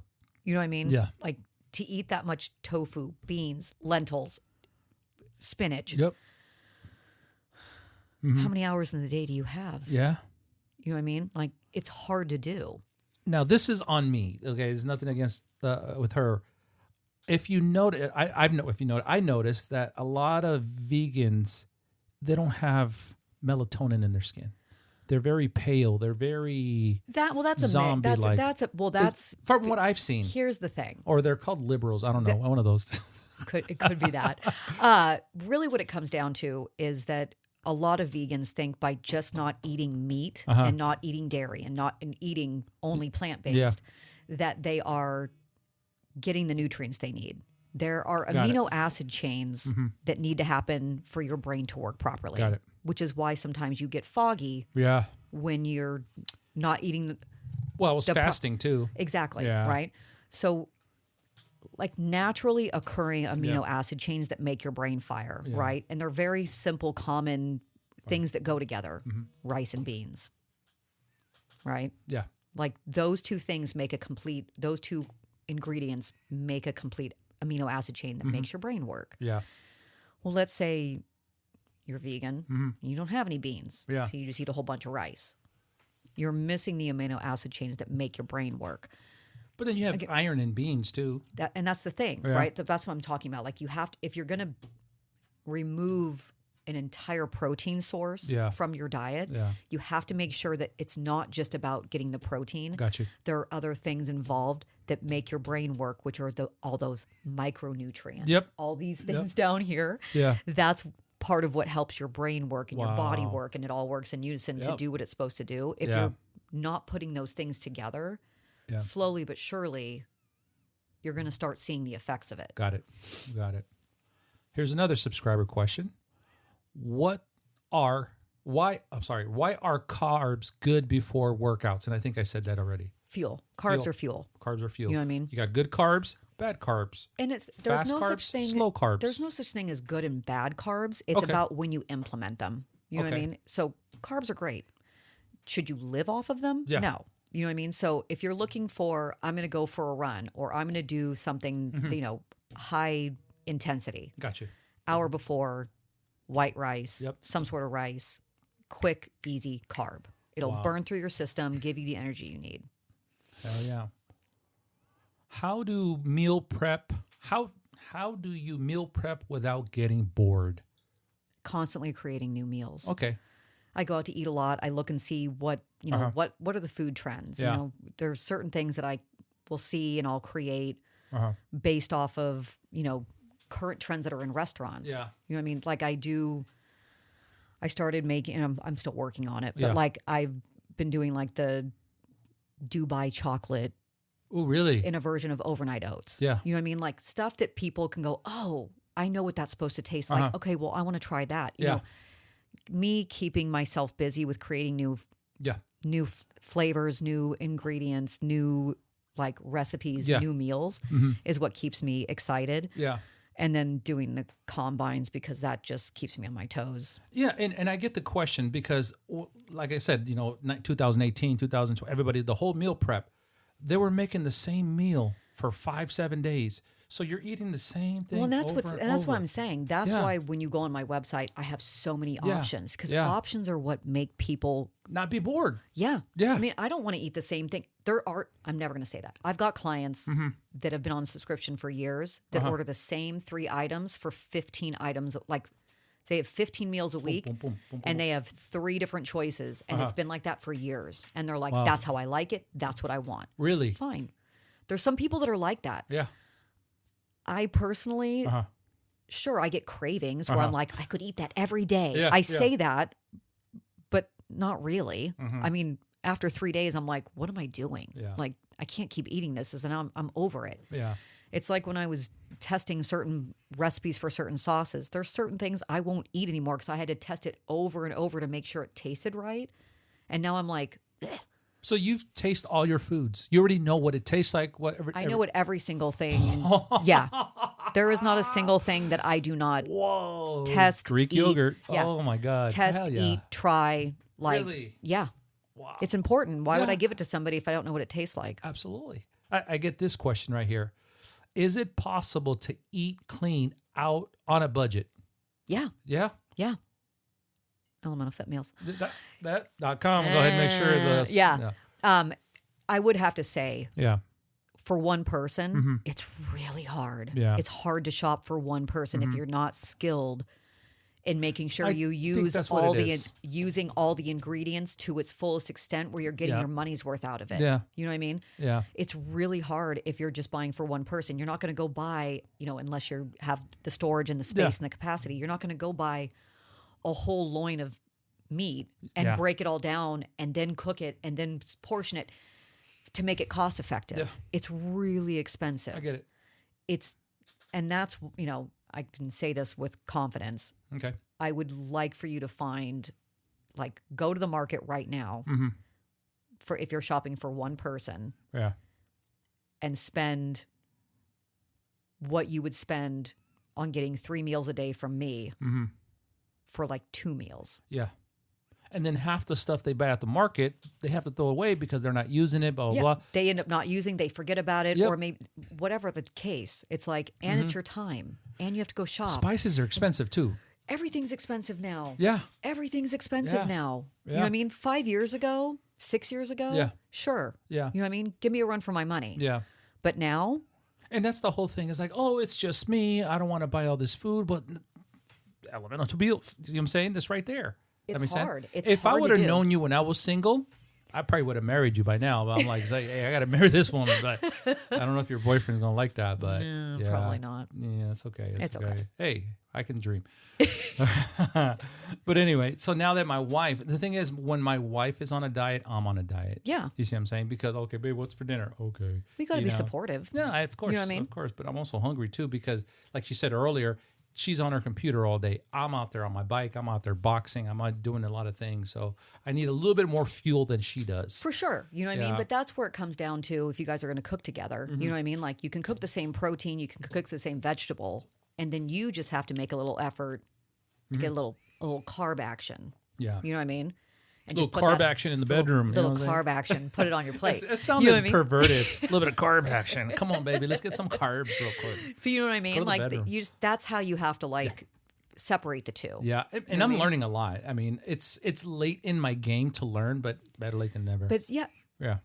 everyone, you're always learning. Yeah. If you're not learning, that's a problem. You know what I absolutely. mean? Like, that's how we grow. Well, the thing is, sometimes people are ignorant. Oh, that doesn't work. That doesn't work. You're wasting your money. I'm like, dude, the proof is right here. Yeah. Yeah. There you go. Let's see. What else did they say? What's the best meal for recovery after a hard workout? I mean, I don't know what a workout is, but Depends. I'm assuming you know what I mean? weights. Yeah. I don't know. It depends on what you would consider a hard workout, Yeah. that, high intensity workout. You know what I mean? Let's just assume since this is an MMA after a sparring session. Okay. So after a sparring session, in all honesty, Yeah. you know what I mean? I would say make sure you're getting your protein, again, a balanced meal. You don't want to be like in a deficit of any of your macronutrients Yeah. after you work out. That's the word of the day, macronutrients. You know what I mean? So protein, carbs, Mm-hmm. fat. You want to make sure you're replenishing your body, refueling. Okay. You know what I mean? To each their own Yeah. with whatever you want to do with that. because I'm never going to tell people like, oh, you should specifically have this. Yeah. Some people don't function well in that. Yeah. But for me, like within an hour of working out, Okay. I'm eating a good solid meal. What about that myth? And this is my question, because boxing is at 7:00 at night. So we get out of the gym 8:30. By the time I get home, it's 9:00. I'm starving. What is that myth? Like, oh, don't eat after 6. Don't eat. Is it safe for me to say, grab one of these, or let me grab? Yeah. Absolutely. Because you're still burning while you Here's sleep. the thing. Did you eat or not today? Like, where are you at in your macro count and your calories? It doesn't matter what time you eat them. There's people that work graveyard shifts and they go, oh, yeah, those are the people that are majority overweight. Well, Yes, it's also because that's another myth. Yeah. you know what I mean? Yeah. Which, again, is it because they're working There's a my graveyard frustration shift where again. they're sitting for Yeah. 9-10 hours and then they're also eating terrible food because they don't have options because they're working an off shift? Yeah. That's probably more the issue. Yeah. I think it's easier to run to the liquor store or whatever convenience store, just grab something quick and be done. And because I only eat this much of a ho-ho, I'm good. But that's what I'm saying. Yeah. Like, understand that, like, eating good food Yeah. is always going to trump eating shitty food. There of you go. course. You can lose weight if you just want to live off pizza and be in a deficit. Yeah. Yes, you will lose weight. But there's like that old school, like, it's like you're skinny fat. You know what I mean? Yeah. Like, you look thin, but how is your body really feeling? Got you. And you can feel the difference. Got you. What advice do you have for people who keep falling off their diet? Ooh. Find something that works for you. You know what I mean? And it's hard to say. Yeah. This is what I tell people. Yeah. Usually when people fall off their diet, Yep. it's a couple of things. Uh-huh. One, they went from 0 to 1,000. Yeah. Meaning they were eating fast food every single day. Yep. And then they went, you know what? I'm going to go healthy. And they cut everything out. Yep. That's not sustainable. Uh-huh. Start by saying, you know what I'm going to do? I'm going to switch from regular Coke to Coke Zero. Okay. Okay, now I've gotten over that. Now I'm at Coke Zero. Now I'm going to say, instead of doing fries with my burger, I'm going to do a side salad. Okay. You slowly but surely eke your way to a healthier lifestyle. You can't, it has to be a sustainable thing. And I would do it in a slower progression. So it's a slow ramp instead of a hard climb. Yeah. You know what I mean? And then on top of it, Yeah. so let's say you have a bad day. I say that because New Year's is coming up. Resolution. For sure. Yeah. Right. And a lot of that time, a lot of times people don't stick with it because they set this resolution. Yeah. They go from doing whatever they've been doing Yep. to a hard, like 180 switch. Yeah. That's tough. It's really tough to sustain. So start with the 80-20 rule. You know what I mean? I've heard of that. 5 days out of the week, Yes. eat really clean. 2 days, kind of do what you want. Yeah. You know what I mean? That's a good way to start. Eventually, you'll end up having one cheat day or one cheat meal. Yeah. The trick is that once you have that cheat day or cheat meal, you don't just go, well, I ruined it. Yeah. It's like you didn't lose 5 pounds over the month. You aren't going to gain it back in a day. Yeah. Like, that's not going to happen. Yeah. So get back on your horse, figure it out. Well, Like, it's like a workout routine as well. I'm going to start lifting, and you lift the hardest weight, you get injured, and then you stop. well, or you're just so incredibly sore that you're like, Yeah. I'm never doing this again. This is Yeah. terrible. It's Yeah. like if you ease into it, you're going to be in a better place. Wow. Do you judge people's plates in public? Never. Never. Oh, no. Because I wouldn't want anyone judging my food. Really? Oh, no. I'm a crazy person. You know what I mean? Like, here's the thing. Again, like, Do you eat something you're like, oh, I could have made this better. Oh, it's missing a little bit of this. you or know if I would what? have put a little cumin. Here's the thing. Yeah. When I was freshly out of culinary school, Yeah. I was really judgy. You were brand new. So judgy. I was Yeah. like, I know. Blah, blah, blah, blah, blah. Yeah, Okay. yeah.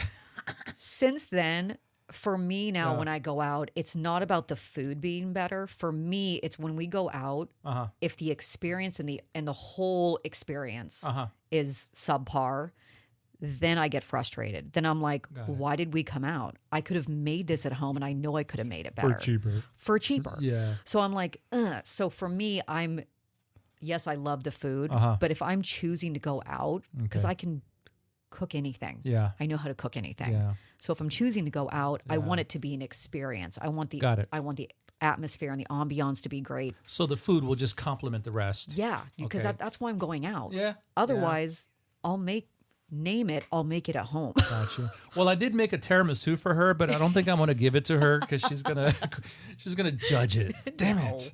Right. What's the hardest meal to make healthy? Maybe that's it. Just No, I mean desserts. Desserts? Desserts are the hardest to make healthy. I get it. You know what I mean? Yeah. Because you do want it to feel unctuous and you want it to feel like it's going to satisfy and satiate your sweet tooth. Yeah. But you don't want to go overboard. There you go. If you weren't a chef, what would you be doing today? Ooh. Well, you'd probably be boxing. Or MMA? MMA? I probably wouldn't. Boxing for sure. Yeah. MMA eludes me. I've tried. Really? My boyfriend has been trying so hard. I am just. Yeah. There is a part of me Yeah. that just cannot make it work. I don't know what it is. My brain's not geared for MMA. I tell you what, I'm going to tell you why I box. Because I don't want a foot to the face or elbow to my face. That's it. At least there's some type of cushion. He can attest to this. There's been multiple times where they're just joking and they like pretend like they're going to kick me and I'll block it with my hand. And they're like, Nicci, you have to check that with your leg. I'm like, I'm a boxer, I dude. only know how to use my hands. I don't know. Yeah. Like, that's just who I am. Yeah, That's how I'm yeah. geared. If I think that if I wasn't, actually that's not true. I'd be a marine biologist. Oh, really? Yeah. Yeah. I talked about doing that when I was And then before she'd I be went to cooking all the culinary fish, school. Yeah, right? exactly. Look at this new species. Hey, if you put some little bit of spicing on that, it'll taste Exactly. really good. All right, let's go for another one. Let's see. Where'd they go? Here we go.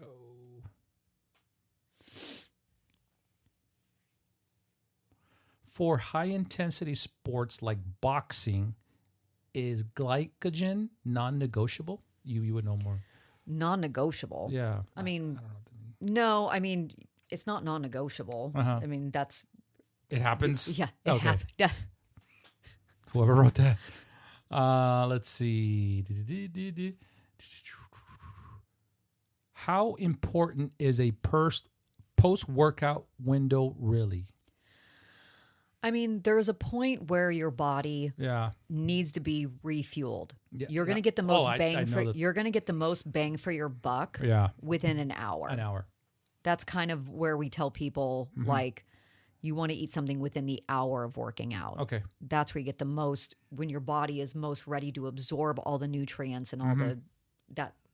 that's what it is. Got you. Let's see. Which is the next question. How close to training should I be eating?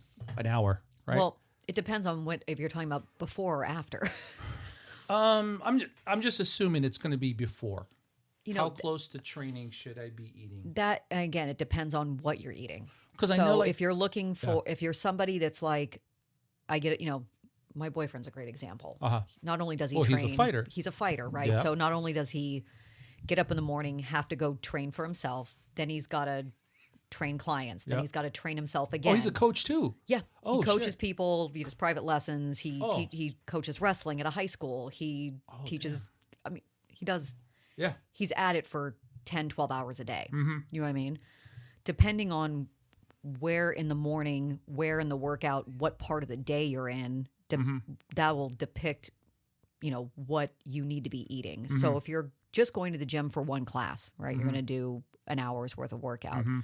Sure, about an hour to 45 minutes before, eat your meal, with your fast carb in it. Yeah. If you're somebody that's going to have to be on their feet for 12 hours a day, Yeah. like he is, start in the morning with a protein overnight oat. okay. It's a good, slow, sustained burn. It's going to get you through. You know what I mean? Then you can eat something else, in between. And again, with him, he's got to he gets 30-minute, 20-minute windows where he has to wolf something down. You know what I mean? So sometimes it doesn't always work according to plan, but Yeah. it's like, you got to eat.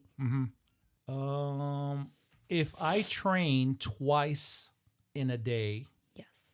how should I adjust my meals? So this is somebody that is doing a camp, and obviously they morning sessions and evening sessions. Okay. Yeah. It depends on what your goals are from this camp. I'm assuming they're in a weight cut, or are they just training twice a day because? Well, they didn't say weight cut, but I just assume they're just getting ready for a fight.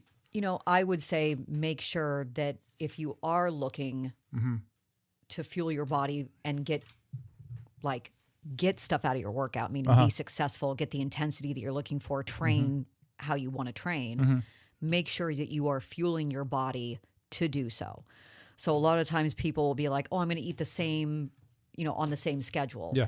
Make sure you're eating an hour before each workout. Got it. Minimal, because that way you're going to fuel your body for those workouts. Now, again, depending on what you're trying to, obtain from those workouts, that'll change. Yeah. If you're in a weight cut, sure, you can eat before. Yeah. You just have to make sure the meals are smaller, but you still want to get your carbs in. You still want to get your protein in. Got you. You just shrink them down. Got it. All right. Last question. And I think I know this one, but I'm not going to answer it. How do I fuel to perform without triggering inflammation or crashes? That's sugar, no? I mean, a lot of sugar, Yeah. Inflammation comes from sugar. Yeah. Again, but that's also like if you were to eat a ton of carbs and then not move. A hamburger or whatever. That turns into sugar. Got it. You know what I mean? Like any unused fuel in your body turns into sugar. Really? Yeah. So Yeah. that's why when people are like, oh, you shouldn't eat carbs at all. It's like, no, there's a purpose to them. Yes. Eat the carb, burn it off. It's fuel. Don't do the thing where you're going to eat 5 pounds of pasta and then lay on the couch. Yeah. Yeah, that turns into sugar. You know what I mean? But sure, you can carb load the night before. You see athletes do it all the time. That's tale as old as time, Yeah. right? You have the big pasta bar for the football team the night before on a Friday night, their game Saturday morning. Yep. Cyclists do that too. Yeah. Yeah. Same thing. You know what I mean? But you got to use it. You got to use it. That's the problem. It's when you don't use it. Exactly. You guys learning subscribers, they're going to be like, man, I'm going to subscribe. Right? Well, thank you so much. Those were all the subscriber questions. Some of the ones I asked you already. But what I want to do now is I want to get into the rapid fire questions. Yes. Okay? Just one question answered. Boom. Okay. We'll go from there. All right. So here we go. Savory or sweet? Sweet. Meal prep or cook fresh? For you. For me? For you. Cook fresh. Cook fresh. I'm already cooking. Okay. Chicken thighs or chicken breasts? Thighs. Really? Why? Again. For me, it's dry. Chicken breast is dry for me. No. I mean, if you do it the right way, no. I think I've just eaten all the chicken breast I can in my life. Yeah. It's not that I won't eat it, but if Yeah. I had a choice between the two, thigh. Got you. Coffee or tea? Coffee. Ooh. Do you have a special bean you like? You know what? Right now I'm hostage to what I can get when I'm out doing my stuff. Hell yeah. So I do like a vanilla nut because Oh, I don't really? Yeah, I don't put any sweetener or anything There in you it. go. So it's like it gives me a hint of being like, ooh, but I drink black coffee. What do you think of the people that put butter in their coffee? Great. If that works for you. Is that good? If it works for you, it works for you. Yeah, I've seen that. Jeff, the administrator, the guy that asked you the question earlier, he puts butter in his. I'm like, Yeah, ugh, just but blend I've it. never tried it. You blend it up. It's called a bullet coffee. Is it? Yeah. Oh, there's a name for it. It makes Oh. it like a latte. It's frothy and delicious. If you're someone that runs off of, if there's people that run better off of high fat diets. Yep, that's him. You know what I mean? Yep. Great. Get it in. You know what I mean? okay. Not mad at it. So but he's- again, it's what works for you. And if you know it works for you, then do it. Then do it. Just do it. Don't worry Be about consistent and do it. Got That's it. what's important. it. Got it. Spicy or mild? Spicy. Really? Fire spicy. Is it your Italian in you, or you just like spicy? Working food? in kitchens forever. Oh, wow. You know what I mean? Like I've eaten more spicy food than I care to admit. I love spicy. Breakfast or dinner? Dinner. Cutting or bulking? I mean, what I want to do all the time Yeah. is bulk. You wanna I want bulk? to be able to eat. Yeah. But I mean, where I'm at in my life, Yeah. I'm kind of always more of in a cut phase. Got you. Home cooking or restaurant? I know that one. Home cooking. Really? You don't ever get tired of? I love to Cooking? cook. Do I you? love it. I mean, that's the thing. Yeah, So that's it. Starting That's it. next week, you better bet I'm going to be like, Yeah. somebody pick me up something. I'm not making any more Yeah, food. hell no. But when I'm in my off season, just having a good time, no, I'd rather cook. You'd rather cook.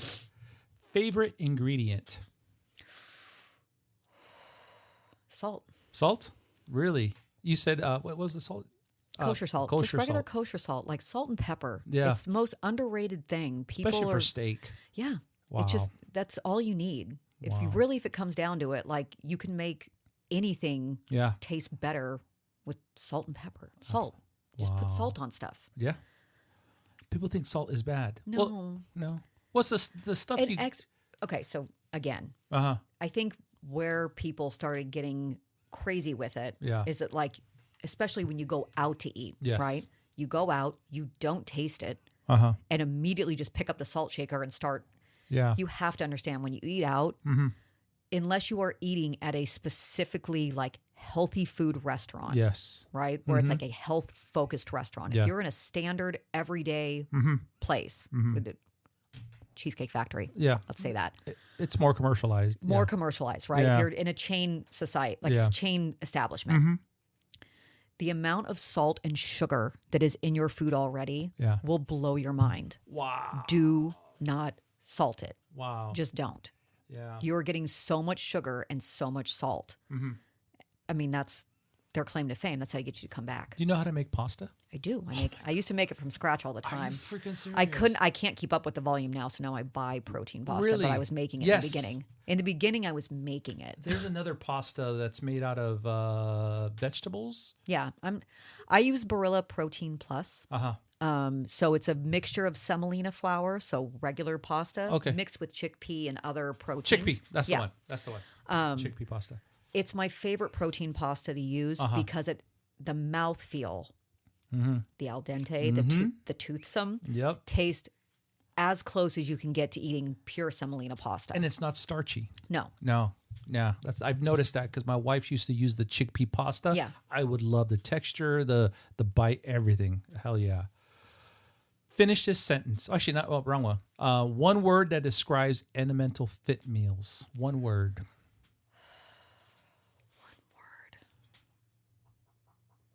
I mean, this sounds terrible. It's your business. Come on. But it's so cliche. I want to say approachable. Really? Got it.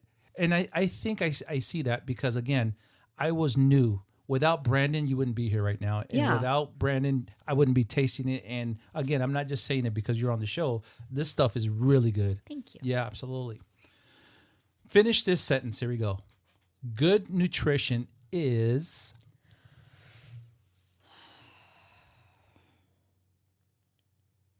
In the context of what we're talking about today on this, being at MMA, it's essential. Essential. I like that word. It's essential. Essential fit meals. Oh, I'm your competition now. Right? Oh, shit. But you know what I mean? Like I get it. For athletes, it's essential. It's essential. And people, you see pro fighters especially. You can even attest to it, like when you watch the UFC and they start talking about, oh my God, XYZ, this guy, all of a sudden, what changed? Yeah. And he looks and goes, my diet. I took my diet seriously. Yeah. I got a nutritionist, and it's made a huge difference. Again, I know my wife called me an athlete. I'm not an athlete. I'm not an amateur boxer. I box. I'm not a cyclist. I ride a bike. But just with that, I know nutrition is the key. I mean, again, it doesn't matter how hard you work out. Yeah. If you want to see the results, they're in the kitchen. It's in the kitchen. It's not, you can work yourself to death. Yeah. If you eat terribly, you're never going to see the actual results you want. Wow. This is one of the famous questions that we ask. Obviously, you're I don't want to say you're not a fighter, but you haven't competed yet. No, and neither am I. So I'm going to rephrase the question, and I already did that. Normally, I say, would you rather get leg kick or step on a Lego? So that was the actual question. I'd rather step on a Lego. But I'm going to do it. I'm going to tailor it to you. Would you rather step on a Lego or cook without spices? Oh, you like that one, don't you? Are you counting salt? Well, it's a spice. You can't add anything. Either step on a Lego or cook without spices. Can you substitute some other foods as a spice? I can. Like, let's say you want to make it sweet, ginger. I don't know. No, not ginger. No? You have to trick people. Vanilla and cinnamon. Okay. That tricks your brain into thinking it's more sweet. Okay. Could you pull that off? Yes. Okay. Like I could use anchovies as salt.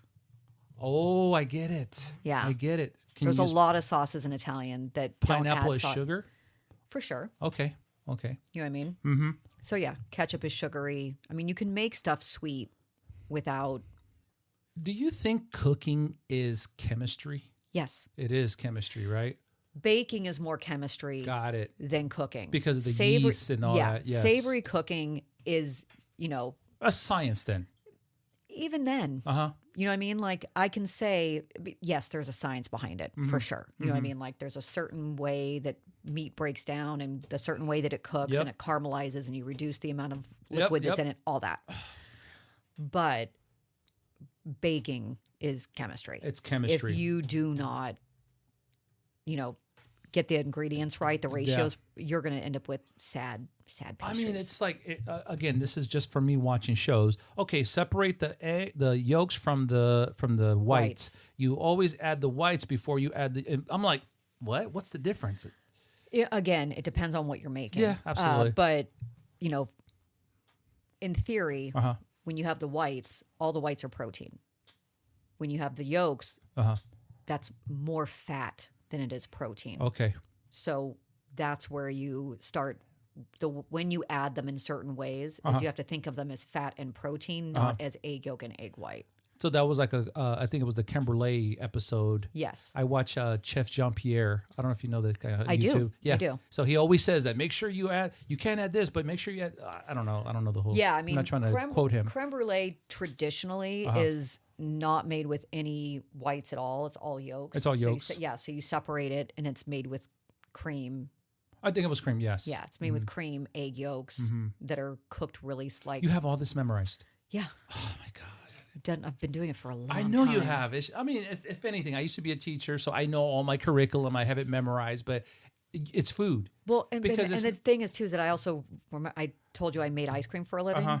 Ice cream base. What I did is not American ice cream. I did like French custard-based ice cream. Ooh. So it was a cooked custard base. Really? It's very similar to creme brulee. Got it. In the sense of how it's cooked and how it's made. Wow. And then you would just spin it in the machine. Wow.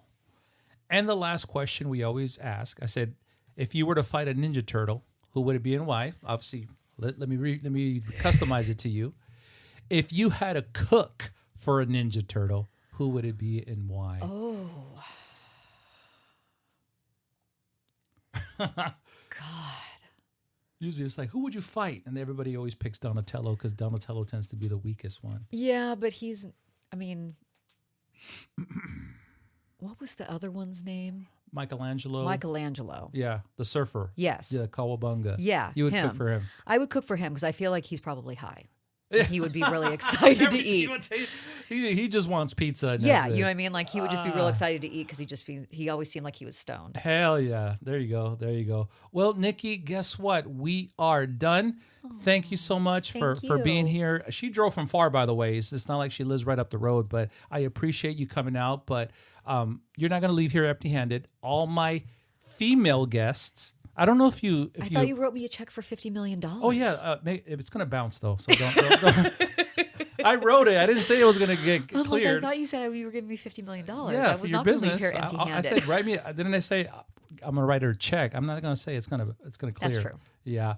I like this candle. This is my favorite candle in the world. It's from a company called Le Labo. Ooh. Okay, it's called a Brock Size 17. I don't know if you can smell it. I can smell it. Yes. Do you like the smell? I do. Okay, cool. Well, what I do is every female guest that I have here, I always get them this candle. Aww. And what I did is I got you the same exact candle. Thank you for coming out. Thank now, you so it is much. Personalized. Oh. So if you want to you can throw the paper on the ground if you want. And it is personalized, so you can actually see. And the candles looks exactly like mine. Oh, and this is so cool, though. Yes, and it says right here. Oh my gosh, that's super fun. It says Nicci the MMA Chef. It does say. I don't know where to show it. It's not going to show up on the won't camera, show on but the it's camera. on there. It's for me. And the candle is the exact same thing. Has the same. That's super cool. Yeah. Thank you so much. Absolutely. So that's just a gift gift hi, babies. from me to you. My dogs just came in. Yeah. Right. And then also, I was in the Marine Corps. I was in the Marine Corps for a long time. And what I like to do is I like to give myself a little piece of me and a little piece of the military. So what I always do is I always give all my guests the golden dog tags. That's super awesome. So it says on there, I was on the MouthGuard Out Podcast, hosted by the Tailor. And the reason why they call me the Tailor, because I'm always in suits. Yeah, I was going to say, because you're impeccably dressed. Thank you so much. So that's for you. Thank you very much. And the candle is for your house. Use it. Thank you. Absolutely. And then thank you for the meals, by the way. Yeah, you have more meals in here. I know. Actually. You guys thought they were props, huh? It's like those fake meals and shit. Right? Like, no, they're real hell meals. yeah. So that's a very small token to. And I think intentionally, if I'm not mistaken, because I think I gave you guys, I gave you some other lower, because I knew your wife didn't eat carbs. Yes. So I did do some lower carb. I did a spicy white chicken chili for you. Okay. That's low carb. Okay, I lower appreciate that. carb. But you've got some good. You guys, check them out, guys. I am going to be scrolling her. I'm going to put your Instagram and your website. Please. And if they have any questions, what's the best way for them to get a hold? I don't want them to give them your personal phone number, but No. Email or email. So if you go on the website, there is a contact us form you can fill out. Okay. So you can put any questions on there. Yeah. It'll send me an email directly, and we can correspond that way. Okay. You can message me on Instagram. Oh shit. So excited. Sorry. You can message me on Instagram. There's an Elemental Fit Meals. Okay. So you can direct message me there, and I'll respond. 24/7. This is all I do. Yeah, so absolutely. It's rare that you can't get a hold of me. Even if they're not a client of yours, they can. Hey, can I ask you a question about? And then she'll Absolutely. respond. Oh no, absolutely. Okay. Yeah. There's perfect. no reason why I wouldn't respond to questions. Absolutely. And then you gave me a coupon code, and I am going to be did. flashing the coupon code on here. Perfect. Yeah. So that way they can get like a discount off of their delivery or whatever they want to do. And then they'll know where the actual order came from. So they Yes. came from the show. So guys, check it out, guys. Now I gave you gifts. I know you gave me gifts, but I need one more gift from you. Perfect. Yes. I don't know if you know what it is. I don't. I need you to sign the table. Sign the table. That's you can just right. put it on the ground. We'll get it later. So where's Feel Brandon at? Brandon McCardle. He signed here. Let's see. The Gale. Yeah, I know. I mean, Where is he? Holy crap. Did I erase it? Oh my God. where is it? He's over here. Oh, there we go. There he is. Of Nick. course. No, that's Nick Olson. I'm sorry. Brandon. Oh, right here. Oh, he has nice handwriting. I No know, wonder. right? His penmanship. That's why I didn't see it. I was know, like, right? We're that looking could- at all those I'm like, sloppy that is. could definitely be a girl. There you go. Brandon, But feel you have free to delightful handwriting. Yeah, feel free to autograph anywhere on the table. Oh God. And then choice. eventually I'm going to sell this table and then I'm going to give the proceeds to Right. everybody. Or I'll fly you guys to Italy. There you go. Yeah, to the homeland. I love the homeland. Are your parents from Italy or are you? No, my grandparents. Oh, your grandparents. Yeah. Got you. No. There's more room over here. was Move gonna this out say. of the way. Let's see here. No, I can't be next to Brandon because his handwriting's better than mine. Yeah, don't worry about it.